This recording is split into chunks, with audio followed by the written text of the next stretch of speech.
Hello and welcome to Flix and Chill with me, Luke. Today I have a very special guest on my show. Jake is here. So Jake, why don't you please take it away and introduce yourself? Hi, yeah, my name is Jake. I am one of the contributing writers over at Sif Pops. That is how I have been introduced into this wild world of movies and podcasts. Hmm. When I am not doing movies, I am a full-time veterinary student at the University of Minnesota, so studying to become a veterinarian. Takes up the vast majority of my time. I would imagine veterinarian. Okay, why that? Um, Kind of a roundabout way of getting there. Ever Hmm. since I was like a really little kid, I knew I wanted to do something with animals. Hmm. And funny enough, I always kind of like strayed away from doing anything like medicine related. I just thought it would be a little bit too intense. I didn't think I could handle it. Hmm. So I never really even looked into it. I wanted to be a zookeeper pretty much up until I got to college, and then I met with some zookeepers and they talked me out of it.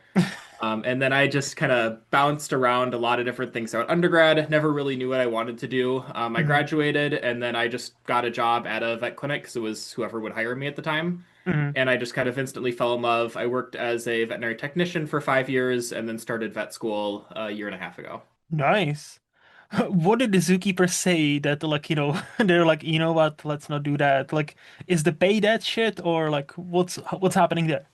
The pay is pretty shit. The Okay. job market is really competitive and there aren't that many jobs available, so you kind of have to be pretty flexible about where you're willing to live. Hmm. And that's just more flexibility than I was willing to have at 19. Yeah. I wanted Yeah. something with a little bit more security, somewhere where I could like choose where I was gonna, establish the rest of my life and kind of my career. Hmm. So, But so you are actually one of those that knew what they wanted to do from very early on, and you actually stuck with it. yep, I knew the broad category. I knew I was doing something Yeah, with animals. yeah. Yep.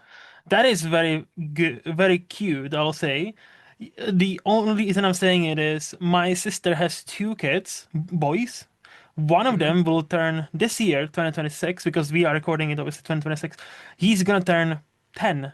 And he's been talking about for a while he wants to also be a veterinarian, and like help animals, cure animals, and all Hmm. that. And I'm like, if it stays like that, that might be actually good for him because I think that's a good profession, and I don't see that being replaced anytime soon by like AI or automatization or anything many other professions are facing right now.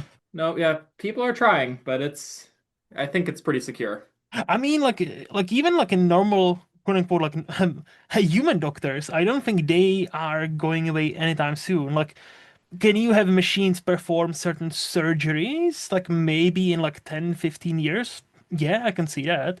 But like your doctor will still not get away. Like, not fully go away. I cannot see that world where it's like I'm gonna go to see a doctor when I'm sick and then it's gonna be just a some sort of ATM. You press a couple of buttons.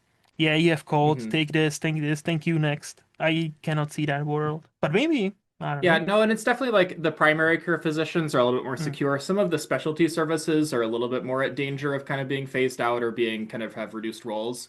Hmm. So if you look like in veterinary medicine or in human medicine, if you're ever getting like x-rays or getting lab work done, those are typically reviewed by a MD or a DVM or kind of whatever Hmm. professional insert. And a lot of those are kind of being phased into AI interpretation. So like Yeah. even clinics that I've worked at, we have like our lab samples all interpreted by AI, and then if we need a second opinion, we'll go to a DVM. Hmm. Um, but we're definitely seeing some of that start to creep in with some of those like pathology or radiology Hmm. specialty services. So I'm sure they're a But little bit more sweaty about it, but mhm. I have seen an article about how AI actually, that's one of the first like good things AI is associated with. Apparently, it's Mhm. very good at predicting certain type of cancers. Like it's like if there was like a scan of like a it was like a mammograph scan, like a breast scan, and Mhm. apparently like they run a lot of things through AI, and it like caught like they basically like the AI could spot like the very early signs of like a breast cancer and stuff like that. And I'm like, I don't want people to lose jobs, but at the same time, if that's actually, you know, the case and the AI is better and reviewing it and preventing many women and probably men, from getting, cancer in the first place, that's actually fucking awesome. Yeah, no, and let me be clear. Yeah, it's not like ChatGPT that's looking at No, your no, lab no. work when you're at the vet. Yes, Yeah, it is like trained medical software. It does a great job. yes. But it is, yeah, kind of the job security question Hmm. is definitely in Correct. play. No, correct. No, like I've always like said ever since this AI bubble popped, or or like is bursting. Whether it's gonna pop, Hmm. it's a different question. Like I always said, it's a good tool. I don't think it should replace people. I think people should use it, to do their job, whatever their job is, better. Hmm. And as a tool, not necessarily as a replacement for a person. So Exactly. that's my kind of stand on that. And yeah, ChatGPT, it's a totally different. It's a yeah. We're not talking about the engine that tells you to kill yourself or sniff a glue. That's Uh-huh. as it happened in the past. Yep. But yeah, so okay, so besides that, besides your obviously movies, you're a movie fan, and hence why you're here. But besides that, besides your vet background and about to be a vet, what makes Jake Jake? Do you have any other hobbies, or do you even have time for some other hobbies? I squeeze some in every now and then. Hmm. I am a big fan of trivia. I go to like bar trivia every week with a group of vet students. Hmm. We typically do pretty well there. We consistently place on the podium. We qualified for a big tournament last year, so that was our big kind of excitement of the year. Nice. So yeah, a lot of trivia. I am an avid baker. I love to bake. I'm especially a Mm, big cookie guy. I've been really working on perfecting my macarons the past few years. That's my big undertaking. And then last year I started working on bagels and kind of getting my bagel recipe really good. okay. Um, So what's the so yeah, those are secret? kind of my What is the um secret behind let's say good bagel in your eyes? good bagel. I'd say good quality ingredients is going to be the best thing. So getting good flour, Hmm. having a good like source of water for the bagel bath. Hmm. And then just having patience, not rushing things, letting them proof properly, Hmm. taking the time to like weigh out all of your ingredients, make sure everything is set. Just, they say that, cooking is an art and baking is a science, and Yes. there is artistry in baking too. I don't want to diminish that, but you definitely need to have a like analytical mind to bake. You can't really rush through steps. You need Yes. to measure things properly, take the Hmm. proper amount of time to do stuff. Hmm. Hmm.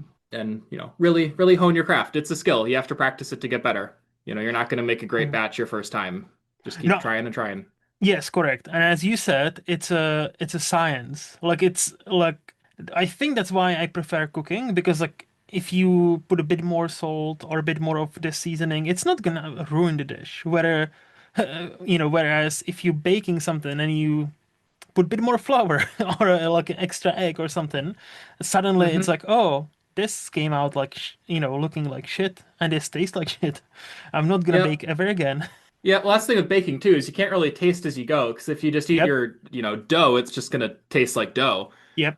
So you never really know how it turns out until you're finished. And at that point, you've sunk like 3 or 4 hours into baking Hmm. something, and if it tastes like shit, and it's kind of a waste of an afternoon. Yeah. What got you into baking? Um, I've always kind of passively enjoyed it. I baked a lot with my mom and my grandma when I was a little kid. Hmm. Nothing too crazy. We just make, like chocolate chip cookies or cakes. Hmm. Um, and then I've always been like a big sciencey kid. Hmm. So I think kind of falling in love with kind of just that like science aspect of baking. And like, I've done a lot of reading on just like, the different like chemical reactions, kind of what each ingredient is doing in there and kind of how they all play together, how they change throughout the baking process, how like different additions kind of mess things up. Hmm. And just learning a lot of like kind of the technique behind baking, Yeah. was what really got me into it. But yeah, otherwise, I'm also a big just fan of like, Christmas and the holiday season, and baking is such a big aspect of that. Hmm. So just getting all my like Christmas cookies together is a big part of the holiday season every year for me. So Hmm. getting to do that has been a lot of fun. Okay. So you done a lot of reading about baking as well. So is it fair to say you're that guy that gets like super granular about stuff he's into? Like you want to I really def understand it.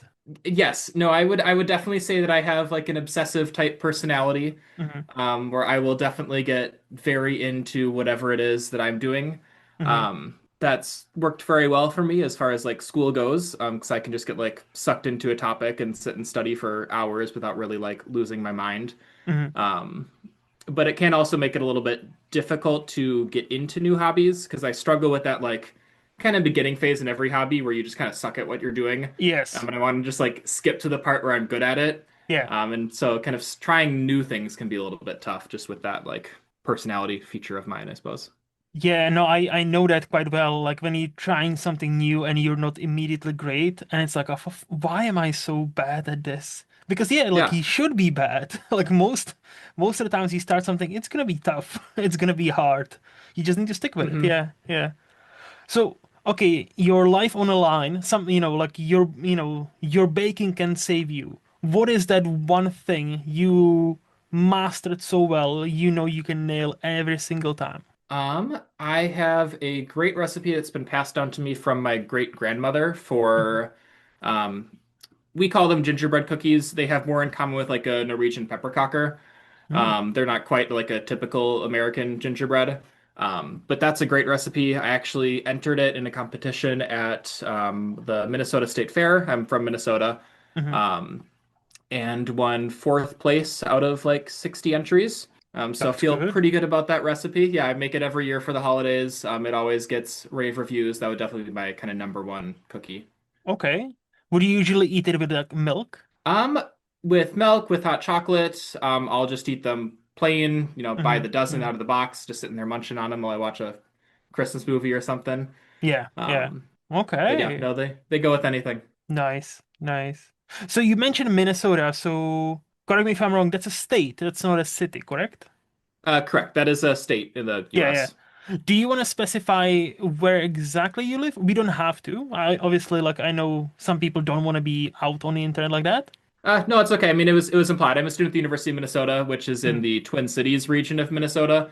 hmm. So that's the two cities, St. Paul, which is the capital of Minnesota, and then Minneapolis, which is our biggest city. They sit right next to each other, so they kind of form one joint metropolitan area, which is kind of the Okay. big population center in Minnesota. Okay. So, all right, because that leads me to my next question. Let's say Yep, I'm gonna go there where you live for 1 week holiday, just 1 week. So where would you, as are you native to that, by the way? I am. Yep, born and Yes. raised. Nice, nice. So you know your stuff. So you should know your stuff. Okay, so like I'm coming there. I'll say I'm coming there for 1 week only. Where would you take me? Where would you recommend me to see? What would we eat? What is something in that area that's only in that area? What's maybe known? Like you might be just known for that one or a few things. Yeah, so I'd say what Minnesota is most known for, our Mm. reputation is that we're just like cold and snowy and kind of this like barren Yeah. north. And that's definitely true right now.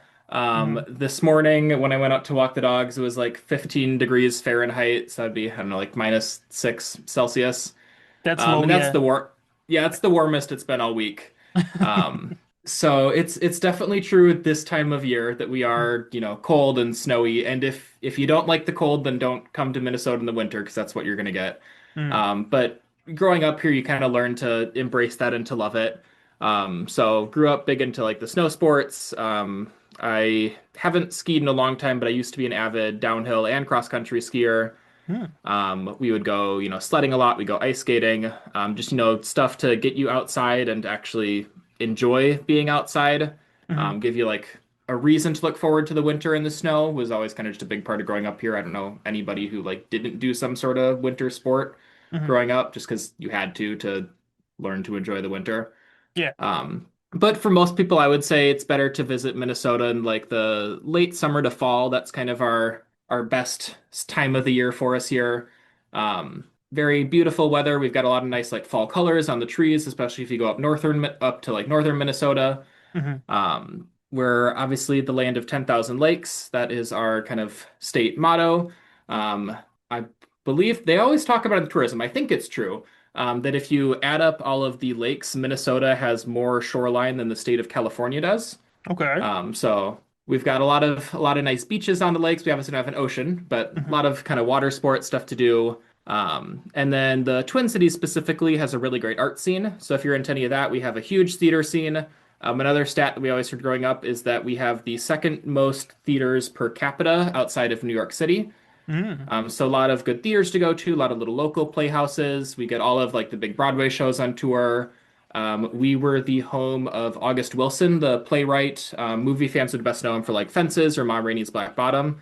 He Hmm. spent about 15 years of his career writing for plays in Minnesota. And then obviously, as far as music goes, we're the home of Prince. Hmm. He was big at the First Avenue Theater in Minneapolis. That is where a lot of Purple Rain was filmed, and a lot of big kind of artists have come and played there.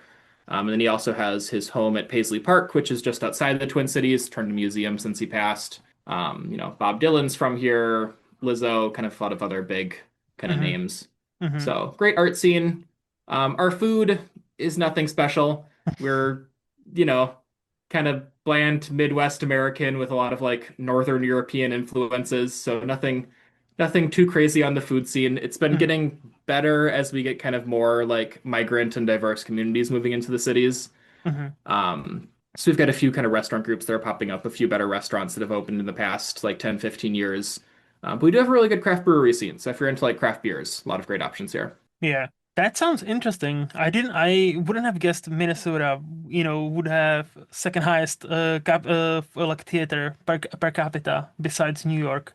That definitely strikes me as, I don't know why does it strike me as odd, but that's fascinating because I would have Mhm. guessed like some place like Washington, maybe like St. Louis or something like that. Hmm. Yeah, and it may not be true. That's just something they talk about in the tourism ads. I see. But Well, something if that it's we in the always like, ads, if it's in the yep. ads, obviously they wouldn't have lied, right? Like, it must be true. No, that sounds good. So you're born and raised there. Yep. So let me ask you this: What is the if you okay? Let me turn you into a bit of an ad. Mhm. What's the selling point for anyone to move to Minnesota? Like, is there a selling point? I would say that Minnesota is a better place to live in than it is to be a tourist in. Hmm. We have, yeah, you get used to the cold. That's Yep. obviously the big thing that deters people. Yep. But you get used to that. You learn to embrace it. But we have really good schools. We're consistently like top ranked in the U.S. for like education, for quality of life, for healthcare. Hmm. And obviously in the U.S. that's grading on a curve a little bit. Um, Yep. but as far as the U.S. goes, we do a really good job of that here. We're a fairly liberal state in what is otherwise a pretty kind of conservative part of the country in the like upper Midwest area. Hmm. So we do get to be a little like bastion of kind of, in my opinion, good liberal politics. Hmm. So as far as that, it is a great place to live. We have great park systems. There's a bunch of like state parks around the state and even just like little city parks around us. We have like four different parks within walking distance that I can go take the dogs where I live. Hmm. So overall, it's good. It's friendly people. It's good parks. It's good schools. Good healthcare. It's a great place to kind of like just settle down, raise a family, Hmm. enjoy life. I had to quickly check something because I was like, wait, Minnesota, isn't that, where you have the Tim Walz as governor, the one who was running as a running mate of Kamala Harris? Yes, it is. Correct. Yep. Ah, how do you see him? Because I know, like in Minnesota, he seems to be quite popular. Um, he is there. I don't want to get into it too much because I don't know Hmm. that much about it. Right now, there is a big fraud scandal going on where there's like $9 billion of unappropriated funds that are going to what on the surface seem to be like fraudulent daycare services. I don't want to Is get that into that because I don't. the Somali daycare? Like Correct. I'm Yep, the hearing about. Somali daycares. Hmm. Yeah. I don't know how much of that is good reporting and how much is kind of bad actors talking about things. So I'm not going to get into it more than that. Right Hmm. now, he's a controversial figure. Overall, I think he's been a great governor. He got his start as a school teacher. He was a high school, I think, science or history teacher before he got into politics. So he really puts a big emphasis on like education and on Hmm. protecting our children, which I think is, the best way to really preserve your legacy and your kind of just culture as a state. Yeah, I think he's been an outstanding governor. I've been a huge fan of him. Hmm. Um, so definitely pro for me. I was happy to see him get a little bit of national spotlight with the VP ticket. Unfortunately, it didn't work out for him, but Yeah. Yeah. we'll see what happens. Hmm. I know, yeah, as far as that scandal, I have heard, like, I've heard that basically, midterms are coming up this year, 2026. Yep. And apparently, this is like a basically beginning of a smear campaign against him from certain somebody. I'm like, yeah, that kind of makes sense. But again, I never actually looked into it more. But I'm like, Somali daycare center, what the fuck is this about? Like Yep. American politics nowadays is like you wake up every day and there is a new scandal, and it's like, do I spend like 5 hours of my time reading into like because they throw so much stuff at you. It's like you need to actually spend some time reading about every single source, every single thing. It's like this seems like a lot. And for us, especially somebody who doesn't live in America, I'm like, you know what? I'll just wait for like a week or two, when we get all the facts, hopefully. And yeah, then you make up your mind what actually happened. Yeah. No, it's exhausting living here. I You cannot you even have to imagine. learn. Yeah, you just have to kind of learn what's important to you and what you kind of want to focus your energy on because you can't follow all of it. No. And some people rely on that. That's all Hmm. I'm gonna say. Some people, it's definitely that tactic. It's like let's throw 100 million things in their way so they miss the most important things we're getting away with. Yeah. The battle Yep. plan. It's a wonderful world that we live in now. It is, and it's Uh, 3 more years, 3 more years. It's like, oh, like it feels like 50 now. Like it's just like I know. I feel like I've aged like so much, and it's I know. only been a year. I was watching like a 2025 year in review video the other day for on like New Year's Eve, and I was shocked that the inauguration was this year. Yeah, I yeah. was like, oh my God, this has only been year one. Like it feels like it's been 3 or 4 years at this point. I was listening to one of the podcasts I listened to. They did like a yeah, like this is what happened in like 2025, and only just the major points. And I'm like, oh Hmm. fuck, this only happened last February. This feels like 10 years ago now. And it's I just know.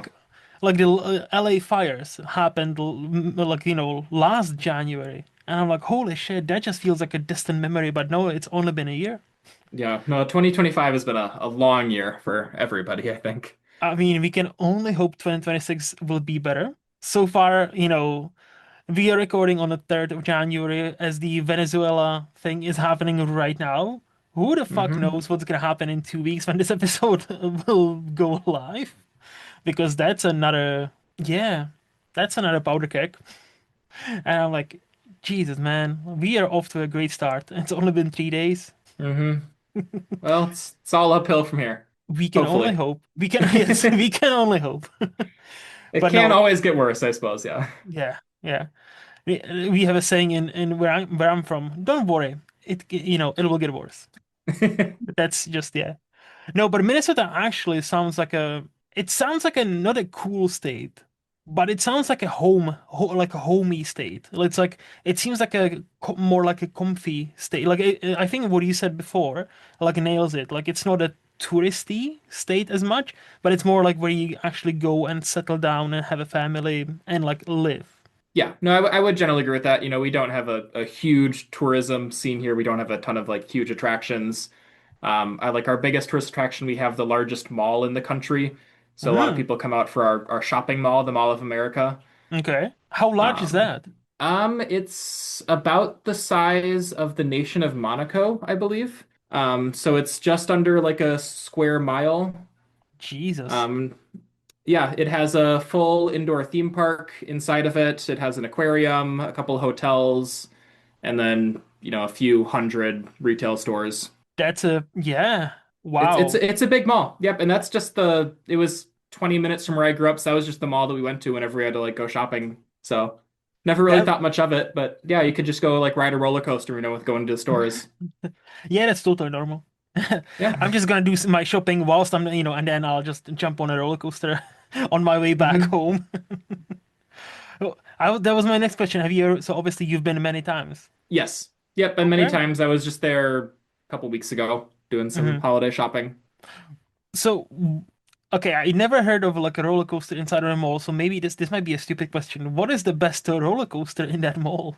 Like what is your favorite? Um, there aren't any that are like too crazy as far as roller coasters go. Hmm. Right now, it used to be like the Charles Schultz Peanuts themed when I Hmm. was a kid, so like Charlie Brown and Snoopy.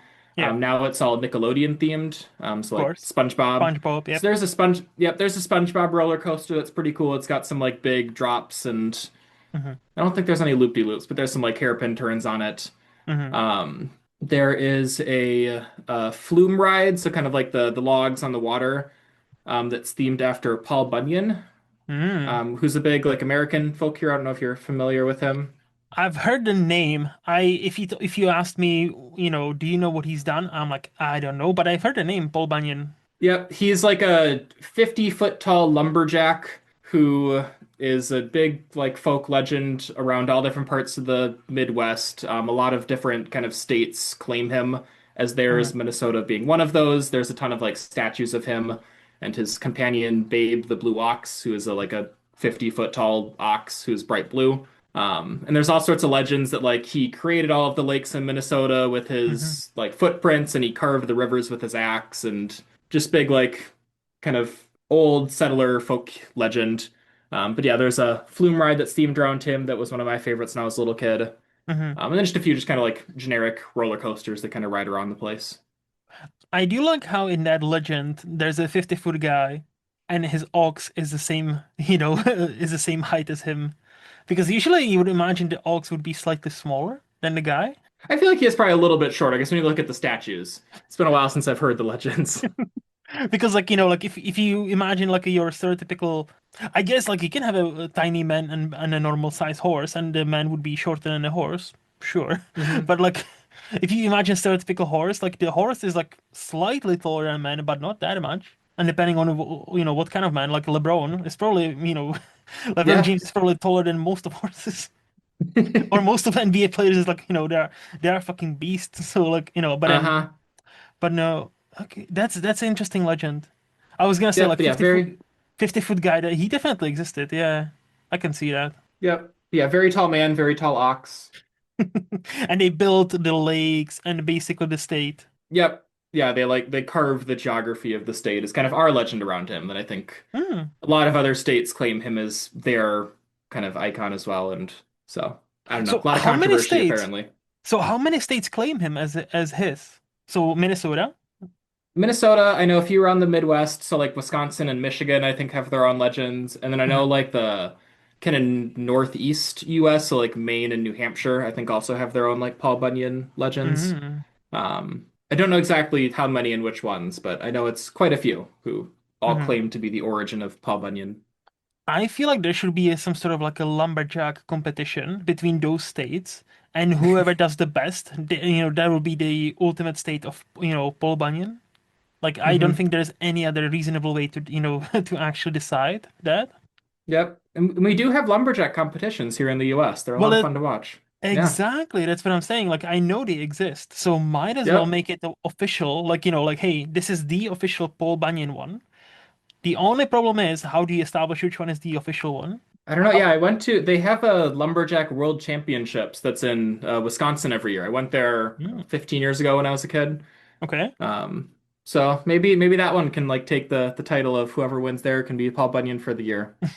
That's the official title. You win the Yeah. championship, you become Paul Bunyan for a year. Okay, that'll be kind of fun.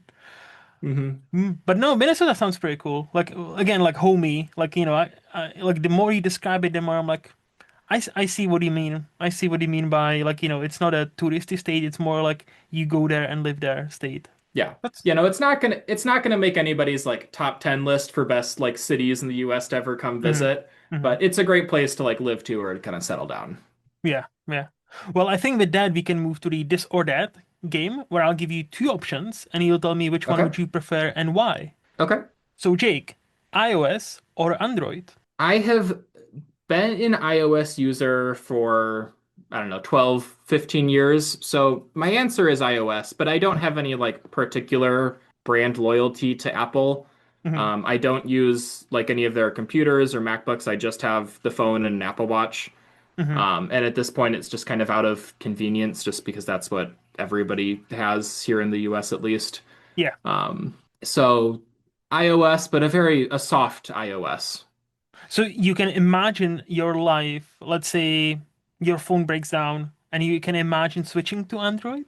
I can, yeah. No, I'm not brand loyal to Apple at all. So Okay. So it's just more of the convenience that you know how it works, everything about, iOS. It's easy to, copy your data from one device to another and just it works. Yep, and like honestly, just having like the phone and the watch, like if I replaced one, I'd have to replace the other, Hmm. and that's just kind of enough of a hassle Yeah. to keep me getting a new phone whenever the phone breaks, a new watch whenever the watch breaks. If they Hmm. ever break at the same time, then maybe I'll switch to Android, but Maybe. Yeah. hasn't happened yet, so. I was gonna say fingers crossed, but you know what? Probably not. Uh, TV shows or movies? My gut answer is movies. Hmm. But that's a tough one. Hmm. There are a lot of great shows. I think that we have been in a really great era of like good kind of accessible prestige television. Yep. Um, and I would say like if I am just like trying to kill a little bit of time on an evening, I'm more likely to put a TV show on than a movie. Just because even if you like spend more time watching the TV, it just feels like a shorter commitment than putting on a movie. Hmm. Um, but overall, I would say like the general kind of quality of movies the past few years has been higher than the quality of TV that I've watched. So, Hmm. Okay. Okay. Tea or coffee? tea, easy. Not a coffee fan. Not a coffee fan. Okay. Tea, do you have a preference of tea? I don't drink caffeine. Hmm. So I don't drink anything caffeinated, so I avoid like black teas and green teas. So I really like different herbal teas. Chamomile is probably my favorite.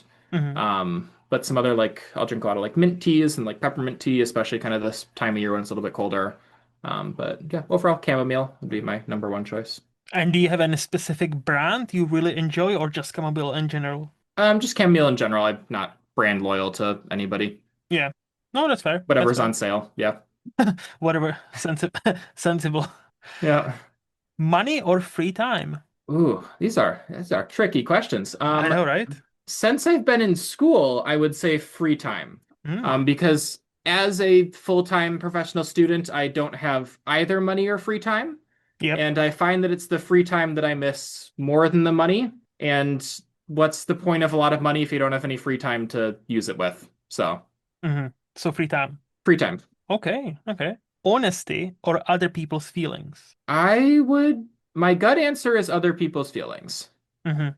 Hmm. It's I don't feel like it's that hard to just be a like kind person to other people. Hmm. I think that everyone's kind of goal here on this earth to just be to like make other people's life better. Hmm. Um, and if that means kind of telling little white lies to keep people happy, then I don't think that's necessarily that big of an issue. Don't go too crazy on it, but overall, I would say kind of happiness should matter more than the like absolute truth. Hmm. Interesting. Okay. Okay. Given from, since you're from Minnesota and you've touched on obviously winter and all that, so I'm really curious about your next answer. Summer or winter? Winter. So you are one of Um, those who prefer winter. Definitely prefer winter. I am not a huge fan of summer. It's probably my least favorite of the four seasons. Mhm. I do not do well in the heat.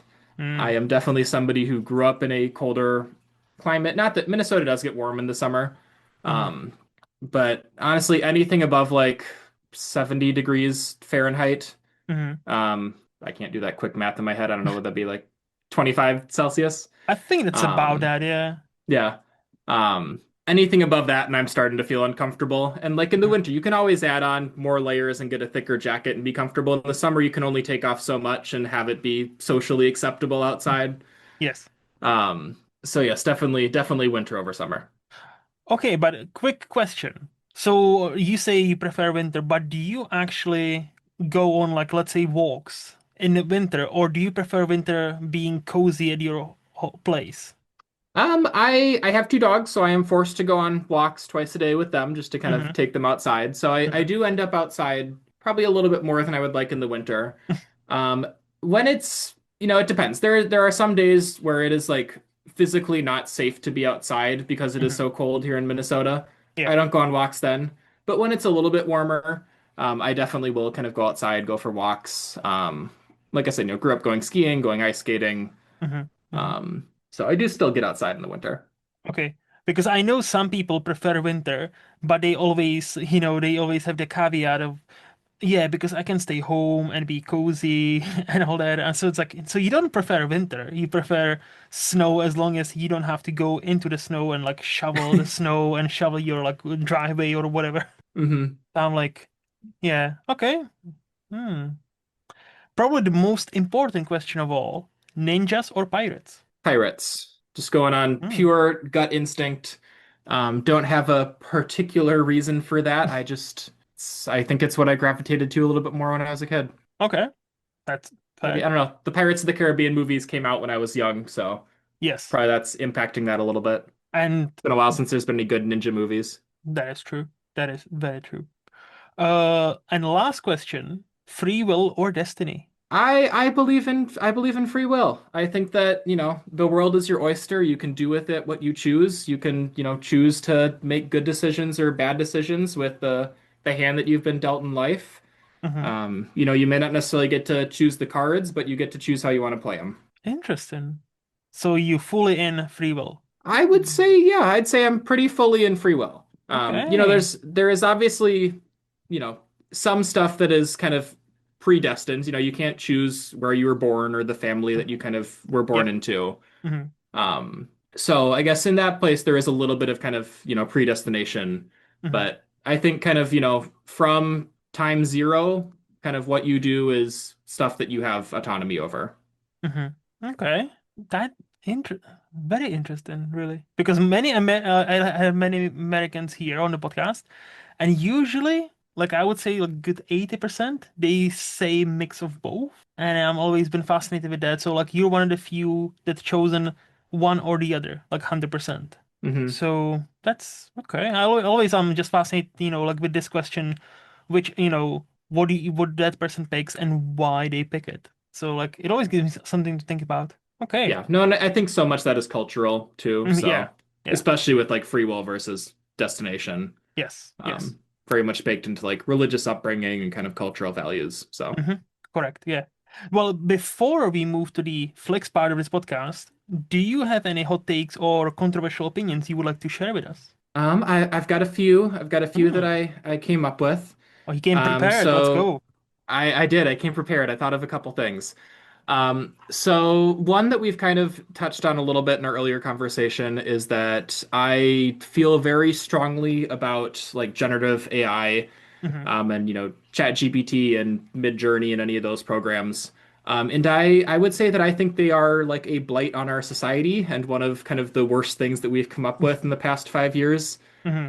I think it is going to completely ruin the education of a like whole generation of children because I think a lot of kids are going to learn to use these as crutches and not like properly learn to read or to write or to like think critically or to analyze the world.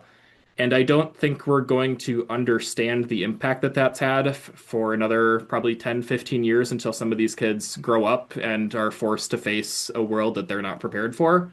Hmm. Um, I see it a lot, even like with my classmates who are a little bit younger than me. I came into vet school a little bit older than most, so I never had ChatGPT when I was in college, and a lot of them did, Hmm. and that kind of shows. And a lot of them really rely on it to like study or to learn the material.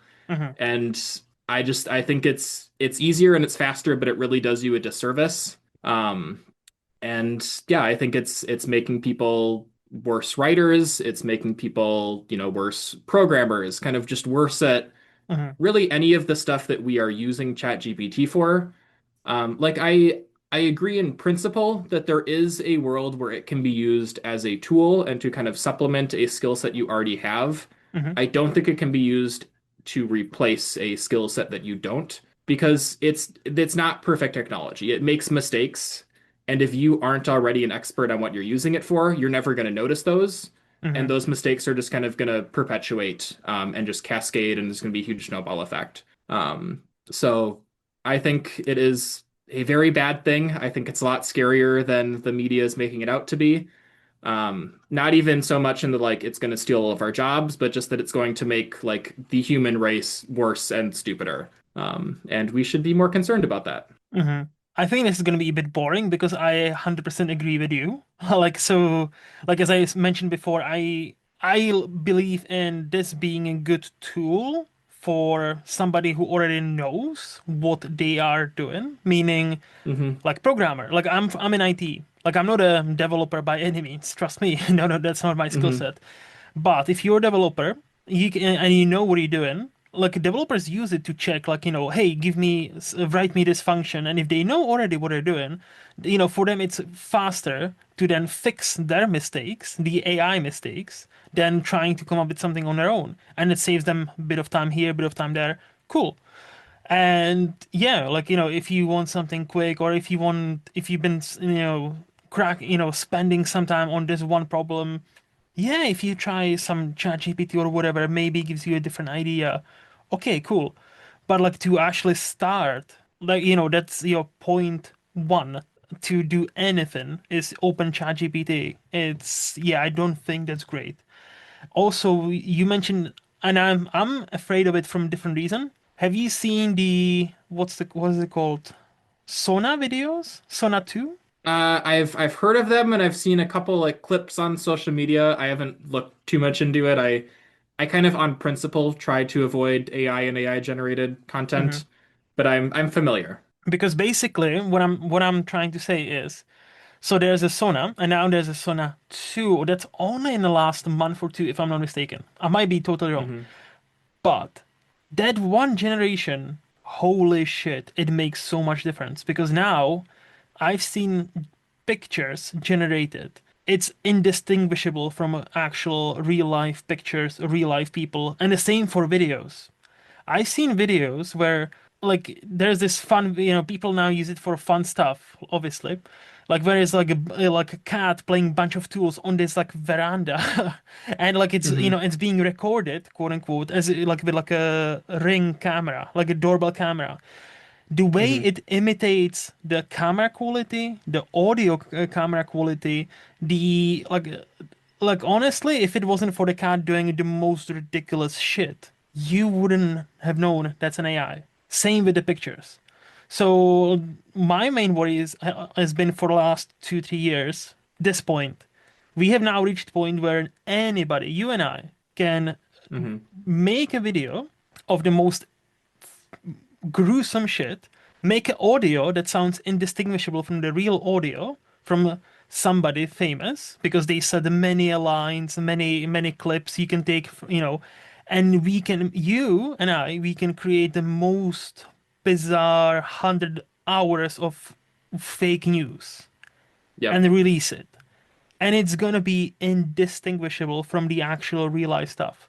And, if we had problems with fake news in the last 10 years, we've just entered a new era. And this is gonna be fucking scary. Like, especially like, the way algorithm works, like, you upload something on Instagram or Facebook or X or Twitter, whatever fuck, and it spreads like wildfire. And before many people understand this isn't AI, this not didn't actually happen, too late. Yeah. I know, yeah, So, the capacity for propaganda, for like fraud and using it to scam people, especially, like the older generation who aren't quite as like yep, technologically literate. yep. Like I've seen like relatives of mine falling for really obvious AI stuff on Facebook.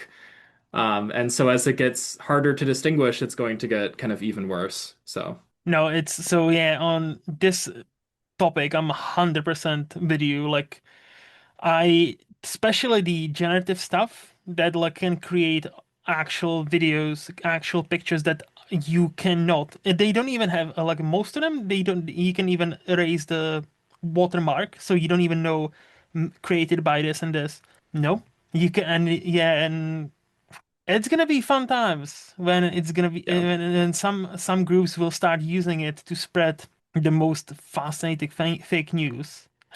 It's yeah, we've entered a new era where it's like, what is real life? Like Yeah. genuinely, what is real life? And it's gonna be fucking scary. Yeah, no, and honestly, that's why it's important to have like art and to have movies Hmm. and to have kind of Hmm. forums like this where we can like discuss things and just Hmm. learn kind of media literacy and how to critically evaluate. Yes. And I think, like obviously Sif Pop is a pretty small fish in a very big sea of kind of this kind of stuff, but just having like venues like this, I think is so important, especially with where things are going in society. No, 100%. Like, and I think this is why, like, many people have started to form communities again. So, like, Yeah. I've noticed like a trend where apparently many young Americans are turning more religious, which is kind of like at first I was like, really? That's kind of weird. And then when you when you see it in a vacuum, it's weird. But then when you put it in a context after COVID, after everything, and I'm like, kind of makes sense. Many connections have been lost. Many communities have been like taken apart. So like, yeah, like it makes sense for many young people to try to find their tribe. And hey, church is always open, so might as well try religion. Yeah. It's No, and I get it. Like I grew up religious. I'm no longer religious. hmm But church was something where yeah, we would go every Sunday. We'd see all of our friends who also went to church. It was just kind hmm of a place to like gather and get together and have that sense of community. hmm And like church is the easiest way to find that, especially here in the correct, US. correct. And there isn't really a good kind of alternative to that. And like, God, I was even talking with my wife the other day. We don't have kids right now. We're, thinking about it in the next 5, 10 years. hmm And like we both went to like preschool through our church. And we're like, what options even are there if you like aren't part of a church? Like, where do you send kids to preschool? I don't even know. hmm Just because it's just, especially in the US, kind of just so baked into our culture and our society that that's just like, it's an institution you belong to. And those are like resources that people just kind of assume that you have. So. Mm. I didn't know that preschools are linked with churches. Oh. A lot are they're either that or they're like super expensive private preschools where you're paying like college level tuition for your 4-year-old to learn how to read and write. Mm. Um, I'm sure there are other options. I'm sure. I hope we just haven't ever had to think about it. Yeah, yeah. No, like having children in this economy, it's not a smart decision. No, that's where we're in no rush. Yes, I totally understand that. So Yeah. you mentioned you have few. So which one is the next one? So I've got a couple that are kind of veterinary and animal related. Okay. The first is a pretty quick one. I don't think there is any such thing as a like quote unquote starter pet, and I don't think it's ever a good idea to just get your kid a pet to teach them responsibility. hmm There are no pets that are like truly just like easy or like no maintenance to care for. Everything does require more effort than most people put into it. Um, and I think that it really does a disservice to the animal to kind of hmm just like treat it as essentially a tool for a kid to like just learn how to care for something. hmm And even if you look at, like the stuff that people like typically view as like a good kind of starter pet for a kid, you have like hamsters, which are honestly terrible pets. Um, or like, a fish, and fish are a lot of work. Oh yeah. Like we have an aquarium in my office and we set it up over the spring and it took like 2 months for us to get it like properly kind of cycled and set up before we could even add fish to it. And just like if you're really taking the steps to like properly care for the animals, it requires effort. And like that's effort that you can learn how to put in, but you do have to like take the time to learn it and you can't really just like shoulder a kid with that responsibility and expect it to turn out okay. hmm Um, No, so yeah, yeah, yet I again, am this would be boring because I'm 100% with you. Yeah, like yeah. I don't, yeah, like as you said, there's no like if you get a pet, it's always a responsibility. Like some pets are like quote unquote more chill than others, sure, but it's still extra responsibility. Like if you go for a vacation or holiday, someone needs to take care of it. You need to Mhm. always plan around the pet. Not, you cannot just effectively, it is almost like having a kid. And not Yeah. obviously not as big of a responsibility, but to an extent. Like, yeah, you cannot just leave it. You need to do stuff for it. You need to pay attention to the animal. So yeah, and again, I'm 100% in your corner. Cool. Yeah, that was a quick one. And then I've got a couple others. This is probably my hottest take, at least in my industry. Okay. I don't think that there should be a cattle industry. I Hmm. think that we should abolish it. I think that yeah, we don't need beef, we don't need dairy. We should find alternatives. Cattle are terrible for the environment. hmm They take a bunch of space to raise, they take a bunch of energy to raise. They produce a lot of greenhouse gases. It's space and energy that we could be using for other stuff to kind of better society, to have a more secure food supply. And frankly, I don't even think that steak tastes that good. I think it's one of the most overrated foods out there. I don't think it's worth the high price that you pay for at restaurants. I think it's usually like okay at best. So I know this one could get me canceled at school. I have a lot of friends who want to like be cattle vets or who grew up hmm on dairy farms. hmm Um, but yeah, I am just kind of ethically opposed to the production of cattle in general. To quote Fox News, damn liberals going after our hamburgers. Yep. Yep. No. No, that's me literally. Yeah. Wait, so are you a vegetarian? I'm not a vegetarian, but I Okay. don't eat beef. Okay. Um, Good. I I do eat other foods, and like if there are like scientific studies that look at like the environmental impacts of different kind of Yeah. animal production facilities. Um, Beef is the cattle worst is one. Yeah. Yeah. cattle is by far the worst. Yeah. Poultry and aquaculture are both like pretty minimal. Hmm. And then pork is somewhere in between, a little bit closer to poultry than it is to cattle. Yeah. No, yeah. Yeah, so I mostly eat chicken and fish. I'll Hmm. occasionally eat pork, but yeah, I don't eat cattle. Hmm. I'm lactose intolerant, so I'm not supposed to eat dairy.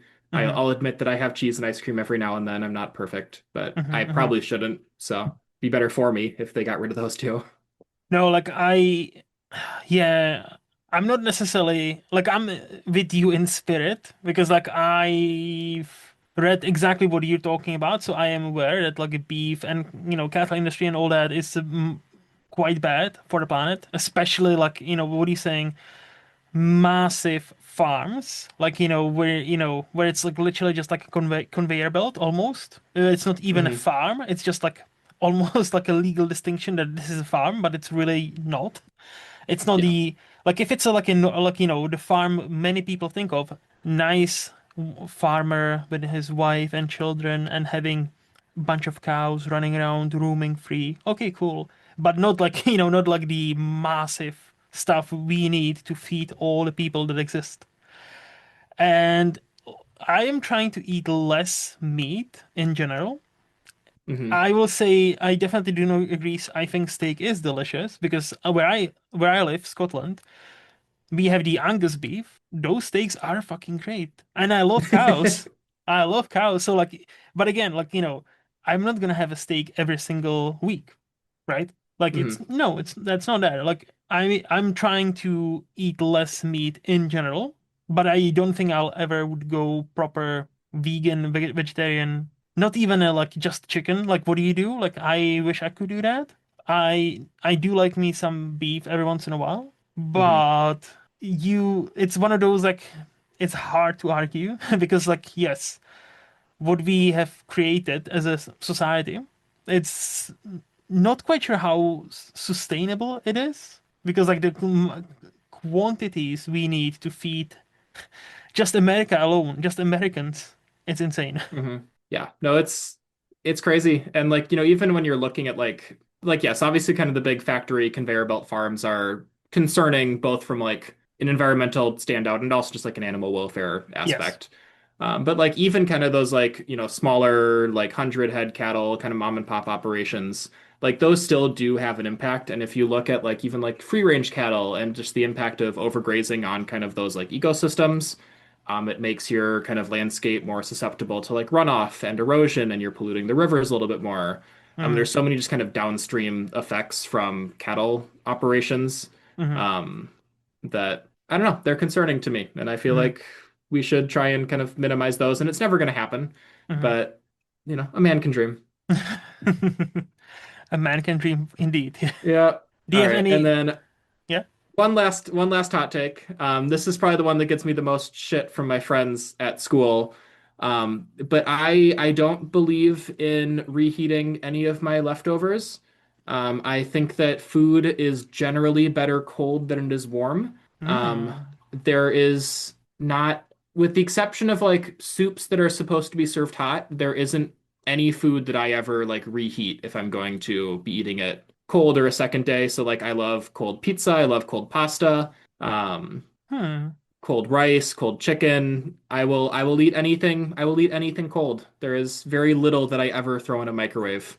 Um, Fascinating. I see what you mean. So okay. I with this hot take, I'm kind of 50-50 because I'm one of those people who don't need everything boiling hot. I prefer actually if it's kind of lukewarm. Huh, because my name is Luke. Get it? No.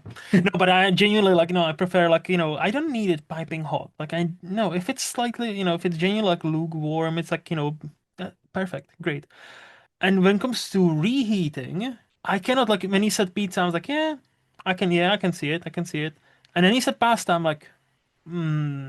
you kind of lost me there a bit because like especially a certain kind of pasta when it's already like binded with sauce, right?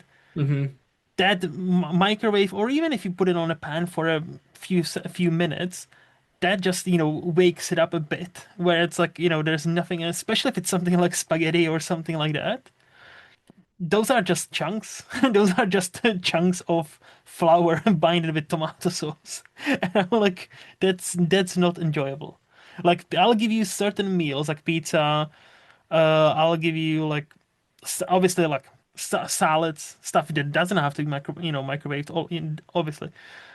But like some, yeah, like some soups I can take cold, don't mind. Some meats, sure, but especially the pasta, like that would kind of. Hmm. How do you Yep, eat no, cold pasta? I open the Tupperware and I grab a fork and I eat it. I don't know. And it is a different kind of like culinary experience than having it warm. That And is definitely I think in yes. a way I enjoy that because you get a little bit of more of that like kind of congealed texture depending on like what type of pasta it is. The noodles have like a different taste and different kind of mouthfeel when they're cold compared to when they're warm, a little bit more of like a chew. Um, That's a one great of descriptor my for any great meal, by the way. Congealed texture. Like, every great Michelin star restaurant has at least one dish that has the descriptor congealed texture. Yes. This is why I saved this one for last. I know it's my craziest take. But no, one of my all-time favorite breakfast foods is cold carbonara. Um, Damn. Okay. yep. And it's carbonara is an excellent breakfast pasta. You have bacon, you have eggs, you have carbs. Hmm. It's really should be a breakfast food. It's not a dinner food. Um, I could like no no no like I actually 100% agree if it is like again lukewarm like doesn't have to be piping hot like don't get me wrong doesn't have to be freshly made if you make it and like you come back in like half an hour fine I will still be happy mhm. especially like carbonara or something that's like with cream or heavy cream that's that kind of like once it gets in the fridge and it like is that kind of like hardened almost substance. That's where you kind of lose me. Like what is it you like about that? I can't quite put my finger on it. I don't I guess I just enjoy kind of the little bit of like the chewier kind of texture you get with it. I like how Hmm. everything especially with kind of like carbonara, which is a little bit of like of a looser sauce, it does bind together a little bit more when it's cold. Hmm. So you get like kind of a little bit of everything more together. Hmm. You get a little bit of like a stronger kind of flavor, especially with like the egg flavor you get in a carbonara, I think when it's colder. But honestly, I mean, I think an element of it is just like laziness and not wanting to take the 2 minutes to throw it in the microwave and just wanting Okay. to like eat it then and there. Hmm. Especially when I'm at school and we have like 200 people fighting for four microwaves at lunch. Um, Yeah. but So is it something you've I tried at can't really school? defend myself.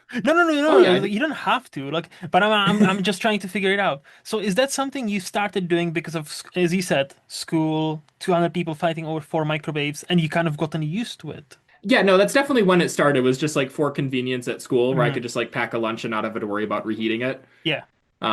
And I'd start with like normal stuff. I'd, pack a sandwich and you Yeah. obviously never have to reheat that. Yes.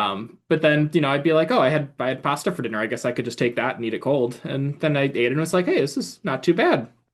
See, that So, reminds me actually, kind of supports your theory. Perfect food that is great both hot or cold, sandwiches. Like what I'm talking about, hmm like actual like toast. Like you have the toast maker. I don't know how or sandwich hmm maker, however you want to call it in America. And yeah, like every once in a while, that's the perfect equipment you discover you have. You live off of that for like 2 weeks, and you put it hmm away for a year. And it's like, Yep. yeah, like ham, bit of cheese, but obviously you're lactose intolerant, so like maybe non like some sort of veggie cheese or vegan cheese. Maybe a bit of mayo, maybe a bit of ketchup. Obviously, for you, vegan mayo, we need to be considerate, all that. And then it's great, like, like what I used to do when I went to like primary school or high school, we would make a bunch of them for dinner, so that you would be nice and hmm hot. And then you would take the leftovers cold to school in our school, in where I'm from, Czech Republic, microwaves in school, forget about it. Nah, you're dreaming. No, no, no. So if you have your lunch or like a snack, you eat it cold. But those sandwiches are still perfectly fine cold even the next day. Yeah. So that kind of, again, so I'm there with you 50-50. I'm like, depending on the food, I totally am behind you. But I feel like the pasta is the only food I can think of that's like, probably not. But now that's those are some great hot takes. Thank you. So any other ones or are you done? That's all I've got for now. We'll get to some more when we get to the movies, but No, all good. You've given me yeah. more than like I was really asking for one. You gave me like four, so I'm appreciative. Thank you very much, sir. So Mhm. I think now we can move to the Flix part of this podcast, where I'll ask you, Jake, what is the new or the last new movie you would rate 5 out of 5? So anything 2020s. Yeah, so I guess first, just a slight disclaimer. I guess if Hmm. you were to actually look at my Letterboxd, I am very, very particular with what I will give a 5-star rating to. Okay. I've got like 1,000 movies in my Letterboxd, and they've only given out like 25 5-star ratings. So you're one of them So people. See. I hold the 5-star very sacred. I give it a lot of 4.5s, but I Hmm. do hold the 5-star to be pretty special. Okay. So I don't. So for the purpose of this exercise, I included a couple that I think were very close to 5-star. Just I'm not talking about movies that I saw like 3 years ago. Hmm. So for the new movie, I have it at 4.5, but it was very close to a 5. I have Sentimental Value. Oh, the latest. Um, Yeah, yeah, yeah. yep, yep, So without Joachim spoilers, Trier's. yeah, without spoilers, I haven't seen it, but I finally it's playing Okay. in the cinemas here, so I might get to see it at some point. Without spoilers, first, why did you like it? And second, what stopped you from giving it the full 5 star? Yeah, so I think it is one of the best kind of character pieces that we've had all year. Hmm. The kind of central 4 to 5 performances are all outstanding. Hmm. So you've got kind of the main four roles. You have Stellan Skarsgård, Renate Reinsve, Inga Ibsdottir Liljeas, and Elle Fanning. Hmm. All four of them are incredible in their roles. They're all very different characters, and they inhabit those really well. They all feel like just kind of like real lived-in characters. And I don't remember exactly what I did for my like 10 best performances of the year on the Sifties. But all four of them were like in consideration for that for me. Hmm. And just overall, it's this really interesting kind of just look at generational trauma and how kind of different people process trauma and how we kind of just use the arts and artistic expression kind of as a means to do that. Hmm. And just really, really well written, really well made, really well acted. Overall, great film. I watched on like the 8-inch screen on a Delta flight a couple weeks ago because they had it on the like Delta streaming service. And even with that, I still loved it. I would say the only thing keeping me from a true 5 is I thought it had a little bit of kind of pacing issues. There were times where it dragged a little bit. Hmm. There were some scenes where I felt kind of went on a little bit longer, could have been cut or kind of shifted around a little bit differently. Some of the editing choices aren't my favorite, but overall, fantastic film. Recommend it for anybody this year. Okay. So two things, I think. So first, so are you one of those people who like if it's like a 1 minute of like 2 hour movie bothers you, like that's why it's 4.5. Are you one of those that's like very nitpicky about movies? To me, a 5-star movie has to be perfect that I like can't complain about. So yeah, 5-star movies are like perfect films. I understand that, but isn't it like a bit tiring, like in a way to chase perfection when it doesn't exist? I think it can exist though. I think there are, and I'll talk about some. There are some films on here that I Oh, do okay, think are like true okay, 5 stars. okay, So I okay. don't think it's impossible. I think it can exist. I think it's good for kind of artists to try and chase perfection. Hmm. You may never get there, and there's no shame in being a 4.5-star film. That's Hmm. still Hmm. very Yeah. high praise in my opinion. But Okay. I do Also, try and hold that top tier very special. that's fair. Like, look, and you do you. Like, I'm not trying to convince you. I'm just like, especially with people. There, I know there are several from Sift Pop that are exactly in your camp, and I'm like, I always like kind of mesmerized how some of them hold that like ultimate 5 out of 5 rating is like something that's like so precious. And I always wondered about that because I'm definitely not that person. But to my other point, is the sentimental value movie that's like for 8-inch plain screen? Because like what I'm saying is I'm not well, I was gonna say I'm not judging, but I am kind of. And but hear me out. Hear me out. I've been like last year, I've done a lot of traveling, like I think the most in my life. So I've been on many planes with many screens, Hmm. and I always seen like, oh, this movie's supposed to be fucking great. But to me, there is a distinct in like there's a like as you're precious about your 5 stars, I'm precious about movies in general. And to me, there are Yes. some movies that are not airplane movies. Like there was a I cannot remember. Oh yeah, one of the movies had a movie. Uh, no, sorry, one of the planes. Sorry, English. One of the planes had a movie from like 2 years ago. I think it's called like Gigi or something that's supposed to be excellent. Like there's a like this like a small indie kind of movie that was getting some love from Hmm. 2024, I think, and it's not streaming anywhere here in the UK.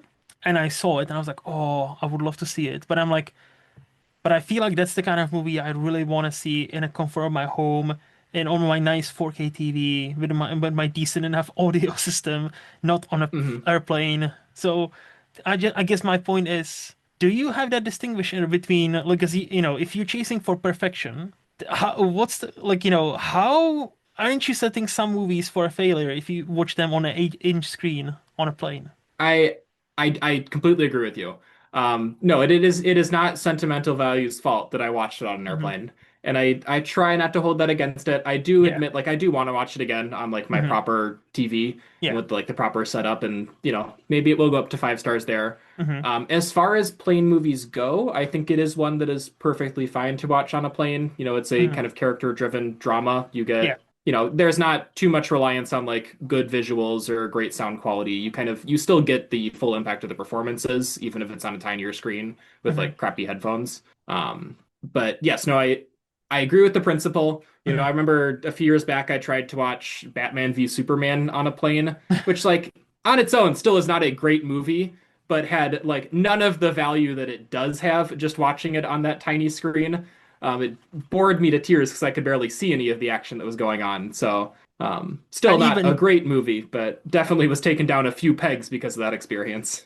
and I was gonna say like I don't think wait, is that Batman, is that the one that there's the kick-ass fight in towards the end where Batman actually beats up a lot of guys? Is that a movie? Yes, I think it's like in the middle of the movie, but I believe that's the one where, yeah, it's like the warehouse fight Yeah, scene the with warehouse. Batman. Yeah, yeah. So okay, Yep. I was almost gonna say like this one with the quality of the movie, like you might know, but that fight is actually pretty fucking awesome. It's a great fight, and it's also pretty dark, and you do not see the darks on an airplane No. screen. So, And like, um, and the line, "Why did you say her name? Martha," needs to be enjoyed at the comfort of your home or cinema. Because I remember watching exactly. that shit in a cinema, not knowing that was coming. And let me tell you, when that scene happened, I was like, wait, what? Do they seriously resolve this fucking conflict like this? And they did, and I'm like, that was one of the first time like like a one decision took me out of the entire movie. That was like probably the first time ever I was like so taken out of the fucking moment because up until Hmm. that moment I was like I'm kind of vibing with this. I'm like like yeah, the Lex Luthor is kind of yeah all over the place. Like Jesse Eisenberg is a choice for that. It's like a bit of like hey moments. I was like okay, and then that moment Hmm. happened. I was like holy fucking shit, really? And then I was like, ah, okay, cool, cool. Hmm. But no, yeah. So I just Yeah. wanted to pick your brain because, like, chasing for perfection and then watching a drama like that on a plane, that it seems counterproductive. Yeah, no, it's definitely not the movie's fault. I try, Hmm. I'm human, I'm not perfect. I try Oh and yeah. account for that when I'm like thinking about it. And I do again want to watch it again, but Hmm. also if you're on a flight, may as well watch a movie. So No, not gonna and not gonna avoid watching good movies when I'm on a flight. So I've been on like 12-hour flights where I managed to watch 3, 4 movies. So like I'm right there yeah. with you. But I'm usually watching these like quote unquote the dumb comedies where it's like it's a Hmm. comedy. Like like to me like Flight is for a animated movies like Despicable Me 3 or 4, great. Yeah. Or comedies from like 2007 is like oh yeah this hour and a half long comedy starring a bunch of good actors. It's probably going to be like 3.5 out of 5 maybe if it's funny. That's about it. Yeah. But yeah, Yeah, no, no. and normally that's my philosophy as well, but every Mhm. now and then Delta Airlines does get some like crazy new releases that you can't find streaming anywhere else, like Sentimental Value. And I was like, oh man, like when else am I gonna get the chance to just watch this for free? So, I still remember being on a flight to India like 2 year ago. No, well, almost mhm, two because it was 2024. And it was when the Dune Part 2 dropped. And on the mhm, flight, like literally, it was like a month after, it was already on a like British Airways. And the mhm. amount of people that watched that beautiful looking movie on that tiny 8-inch screen, I'm like, Jesus, this definitely is not an airplane movie. Like No, I know many people are not that precious about it as I am, but that's not an airplane movie. Like, no, yeah, that I'll fully agree. I'd never watch those. I'd never watch like a Nolan movie on an airplane. no. I have some respect for the great auteurs and kind of the, those were the cinematography really is like the shining point. So, Yes. Yeah. Okay, so what is the last quote unquote teen movie you would rate 5 out of 5? Anything between 2003 and 2019. yeah, so this is one that I watched for the Sif Pop Writers Room podcast Hmm. earlier, well, I guess earlier last year at this point. Hmm. But it is Bong Joon-ho's Mother. Oh, very So one of nice. his earlier films, yeah. But yeah, so it talked about this more kind of at length on Writer's Room, so Hmm. you can always find that old episode if you want to hear kind of extended thoughts. But overall, it's another great film. It's a great character piece, kind of like Sentimental Value. Those are often my kind of favorite movies, are movies just like really digging at their characters. Hmm. And just kind of a breakdown of a society that's just kind of falling apart and failing itself, and just kind of relationships are transactional and everybody's just trying to use each other, and you're just kind of figuring out like who you can actually rely on and how far you would go to kind of defend the people that you love. Hmm.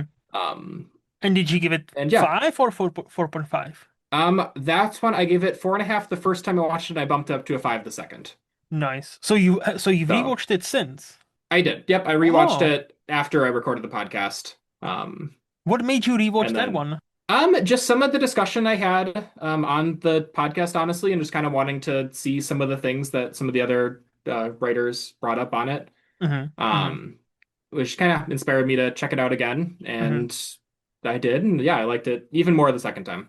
Yeah. I think Bong Joon-ho is one of the few directors I've quote unquote completed. So I've actually seen all of their movies now. And like Mother Hmm. is definitely up there. Like it's the only thing is I need to rewatch that and I need to rewatch Memories of Murder. Because I remember like that was a movie I watched only once and I Hmm. don't think I fully and it was like now it must be over a decade. So I don't think I fully appreciated it at the time. So that's definitely one of them I need to rewatch. But I like he is a filmmaker. I'm in his corner for no matter what he does next. Like even Mickey Hmm. 17, not his best movie, but I still thought it's a interesting movie. I thought it was a great movie.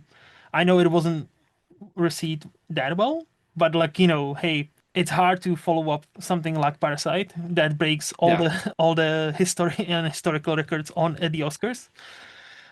So it would all that follow up was always going to be let down no matter what. So and Yeah. now I wonder I am keen on seeing what he comes up with next.